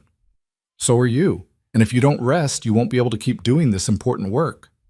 Logan stood up and started stacking her papers into neat piles. "That's enough for tonight. Close the laptop. We're going to sit on your balcony and drink beer and talk about anything except work." "Logan, not negotiable. Doctor's orders." "You're not a doctor." "No, but I play one on TV." Logan grinned at his own terrible joke. "Come on, fresh air, now." They sat on the balcony with cold beers and the warm spring air, and Logan told her about the new supervisor at work who kept trying to implement efficiency measures that actually made everything less efficient. Victoria told him about the 7th grader she was tutoring who just aced her first geometry test after months of struggle. They talked about Emma's upcoming talent show and Mrs. Peterson's adventures in Florida and the new restaurant that had opened down the street. "This is nice," Victoria admitted after a while. "Just sitting, not solving problems or planning strategies or trying to fix things." "You're allowed to just exist sometimes. You don't have to be productive every minute of every day." Logan was quiet for a moment. "You know what Emma said to me last week?" "What?" "She said she wants to be like you when she grows up. Not an astronaut anymore, someone who helps people who are sad become not sad again." Logan smiled. "You've shown her what it looks like to turn pain into purpose." "That's a gift, Victoria." Victoria felt her eyes sting with tears. "She's shown me just as much. Both of you have. You showed me that worth isn't about achievement. It's about character and kindness and showing up for people when it matters." "We taught each other then. That's how the best relationships work." They sat in comfortable silence, watching the neighborhood settle into night. Victoria thought about how far she'd come from that morning in the rain, from broken and desperate to whole and purposeful. The journey hadn't been linear or easy. There had been setbacks and hard days and moments when she'd wanted to give up. But she hadn't given up. She'd kept going, one day at a time, one choice at a time, one small act of courage at a time. May brought Emma's 8th birthday, and a celebration that filled Logan's apartment with children and chaos and more sugar than was probably wise. Victoria helped organize games and decorated cupcakes and watched Emma open presents with the same enthusiasm she applied to everything in life. "Best birthday ever," Emma declared at the end of the day, frosting still smeared on her face. "Thank you for helping, Victoria." "Anytime, kiddo. You only turn 8 once." After the guests left and Emma crashed hard from her sugar high, Victoria helped Logan clean up the wreckage of the party. They worked in comfortable silence, bagging trash and wiping down surfaces. "She asked me something yesterday," Logan said, scrubbing frosting off the counter. "She asked if you were going to be her mom now." Victoria froze. "What did you tell her?" "I told her that being family doesn't require specific labels. That you're important to both of us, but you're Victoria, not a replacement for her mom or anything else. Just yourself." Logan looked at her carefully. "I hope that was okay." "It was perfect." Victoria resumed gathering paper plates, her mind spinning. What did she say to that? She said that was fine, but she was still going to tell kids at school you were her family because you were important and she wanted everyone to know. Logan smiled. She's very matter-of-fact about these things. She is. I love that about her. Victoria tied off the trash bag. For what it's worth, she's my family too. Both of you are. I know we're not related by blood or marriage or any official designation, but you're still the people I care about most in the world. The feeling's mutual. Logan took the trash bag from her. You're stuck with us, Victoria Hale. For better or worse, you're part of this family now. I can think of worse fates. Summer arrived with heat and humidity, and Emma's constant excitement about everything from fireflies to ice cream trucks. Victoria's tutoring business slowed for the season, giving her more time to focus on the foundation. The second door had helped 18 women by July, providing legal assistance, financial support, and counseling services. Victoria had hired 2 part-time staff members and was looking for office space separate from her apartment. "You're building something real," Patricia Monroe said during one of their monthly check-ins. "Something that's going to outlast all of us and help countless women. You should be proud." "I am, but there's still so much more to do." Victoria looked at the stack of applications on her desk. Women asking for help, women offering to volunteer, women sharing their own stories. Sometimes it feels overwhelming. Then delegate. Build a team. You can't do this alone, Victoria, and you shouldn't try to. Patricia leaned back in her chair. "You've proven you can rebuild from nothing. Now prove you can build something sustainable that doesn't require you to work 18-hour days." Victoria knew Patricia was right. She hired an executive director to handle day-to-day operations, freeing herself to focus on big-picture strategy and fundraising. She created a board of directors that included Logan, Patricia, and 3 other women who'd experienced similar situations. She developed systems and processes that would allow the foundation to scale without losing its core mission. By August, the Second Door Foundation had helped 32 women and had a waiting list of 40 more. Victoria had been featured in 2 more publications and invited to speak at a women's leadership conference in September. The work was hard but meaningful, and she woke up every morning excited about what she was building. One Saturday in late August, Victoria was working on her balcony when Emma appeared at the door, breathless from running up and down stairs. "Victoria, come upstairs. Daddy has news." Victoria followed Emma up, finding Logan in his kitchen with a bottle of champagne and a grin. "I got promoted," he announced. "Warehouse manager. Better pay, better hours, actual benefits. I start Monday." "Logan, that's amazing." Victoria hugged him impulsively.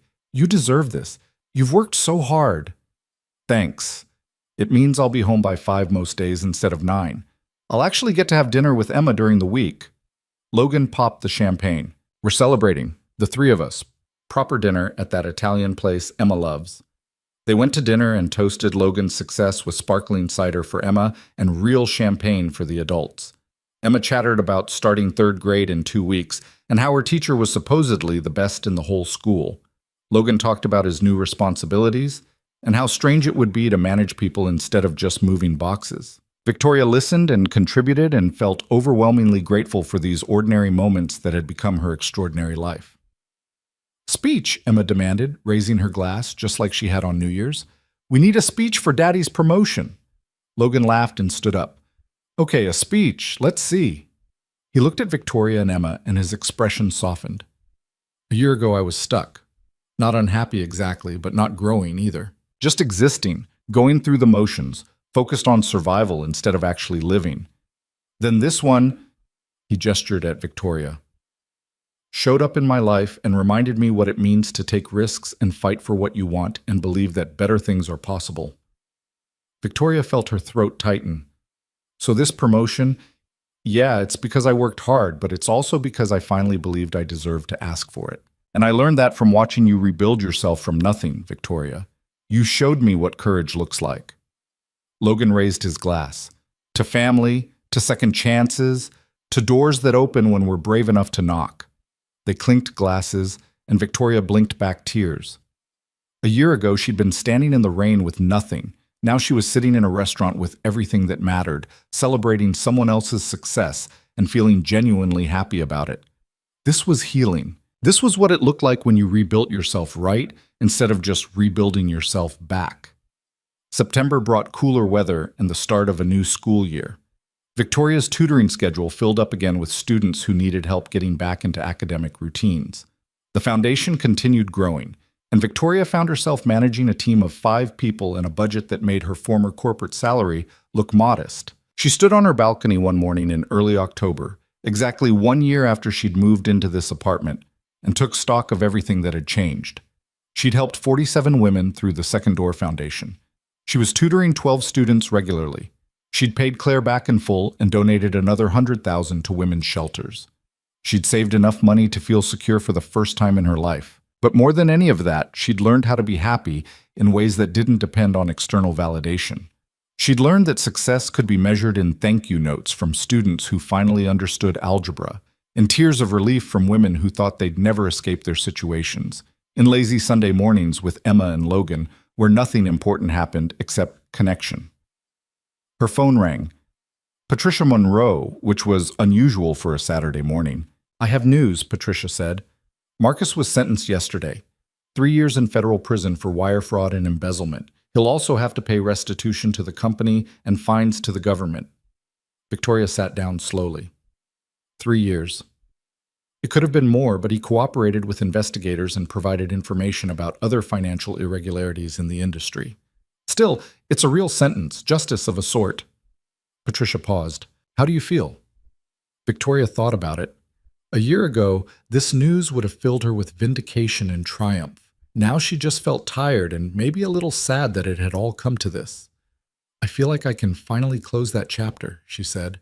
"Like the story is actually over instead of just paused." "That's healthy. Better than I expected, honestly." Patricia's voice warmed. "You've come a long way, Victoria. I'm proud to know you." They talked for a few more minutes before Victoria ended the call. She sat on her balcony, processing the news, trying to feel something bigger than relief. But relief was enough. Marcus would face consequences for his actions. The women he'd hurt had received acknowledgement and compensation. The systems that had enabled him were being examined and reformed. She'd won. Not the way she'd imagined at the beginning, but won nonetheless. Logan appeared at her door an hour later, Emma in tow.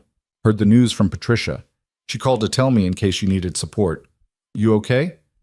"I'm okay. Actually, better than okay." Victoria stood up and smiled. "I was sitting here thinking about what to do with this information, and I realized I don't need to do anything. It's just news. It doesn't change who I am, or what I'm building, or any of the things that actually matter." "That's very zen of you," Logan said approvingly.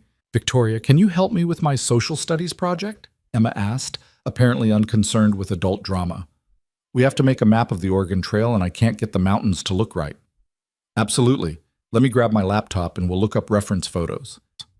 They spent the afternoon working on Emma's project. The three of them crowded around Victoria's dining table with construction paper and markers and a determination to make the best Oregon Trail map the third grade had ever seen. It was normal and domestic and exactly what Victoria needed. A reminder that her real life was here, not in courtrooms or news articles or the past she'd finally laid to rest. That evening, after Emma went home and Victoria was alone again, she pulled out the journal she'd been keeping since January. She flipped to a blank page and wrote, "Today, Marcus was sentenced to 3 years in prison. I thought this news would feel bigger than it does. But mostly I just feel grateful that I'm here instead of there, that I chose to rebuild instead of retreat, that I found family in unexpected places and learned that strength isn't about never falling. It's about getting back up and choosing to become someone better than you were before. A year ago, I stood in the rain with nothing. Today I stood in my home with everything. The difference isn't what I own or what title I hold or how much money I have. The difference is knowing that I'm enough exactly as I am, that my worth isn't tied to external validation, that I can survive hard things and come out stronger." Marcus took a lot from me, but he couldn't take this. The knowledge that I deserve kindness, that I'm capable of building meaningful things, that I belong in this world exactly as I am. He couldn't take my ability to heal and grow and become someone I'm proud of. So in the end, I won. Not because he's in prison and I'm not, but because I'm free in ways he'll never be, even after his sentence is served. I'm free from the need to prove myself, free from measuring my worth by my achievements, free to just be Victoria, flawed and healing and exactly enough. She closed the journal and stood on her balcony, watching the sun set over the neighborhood she now called home. Tomorrow she'd tutor 3 students and meet with the foundation team and have dinner with Logan and Emma. Next week, she'd speak at that women's leadership conference. Next month, she'd start planning the foundation's first annual fundraiser. But tonight, she was just Victoria Hale, standing on her own balcony in her own apartment, living a life she'd built from nothing into something beautiful. The door that had closed in the rain had led to this door, the one she'd opened for herself. the one that led to a future worth building toward. And that, Victoria thought, watching the stars begin to appear in the darkening sky, was more than enough. It was everything. Below her balcony, she heard Logan and Emma's laughter drifting through their open window. She smiled and went inside, leaving her own door unlocked because in this building, in this family, they didn't need walls between them.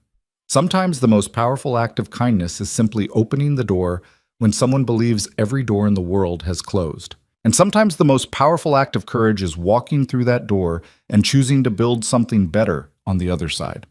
Victoria had done both, and in doing so, she'd found her way home.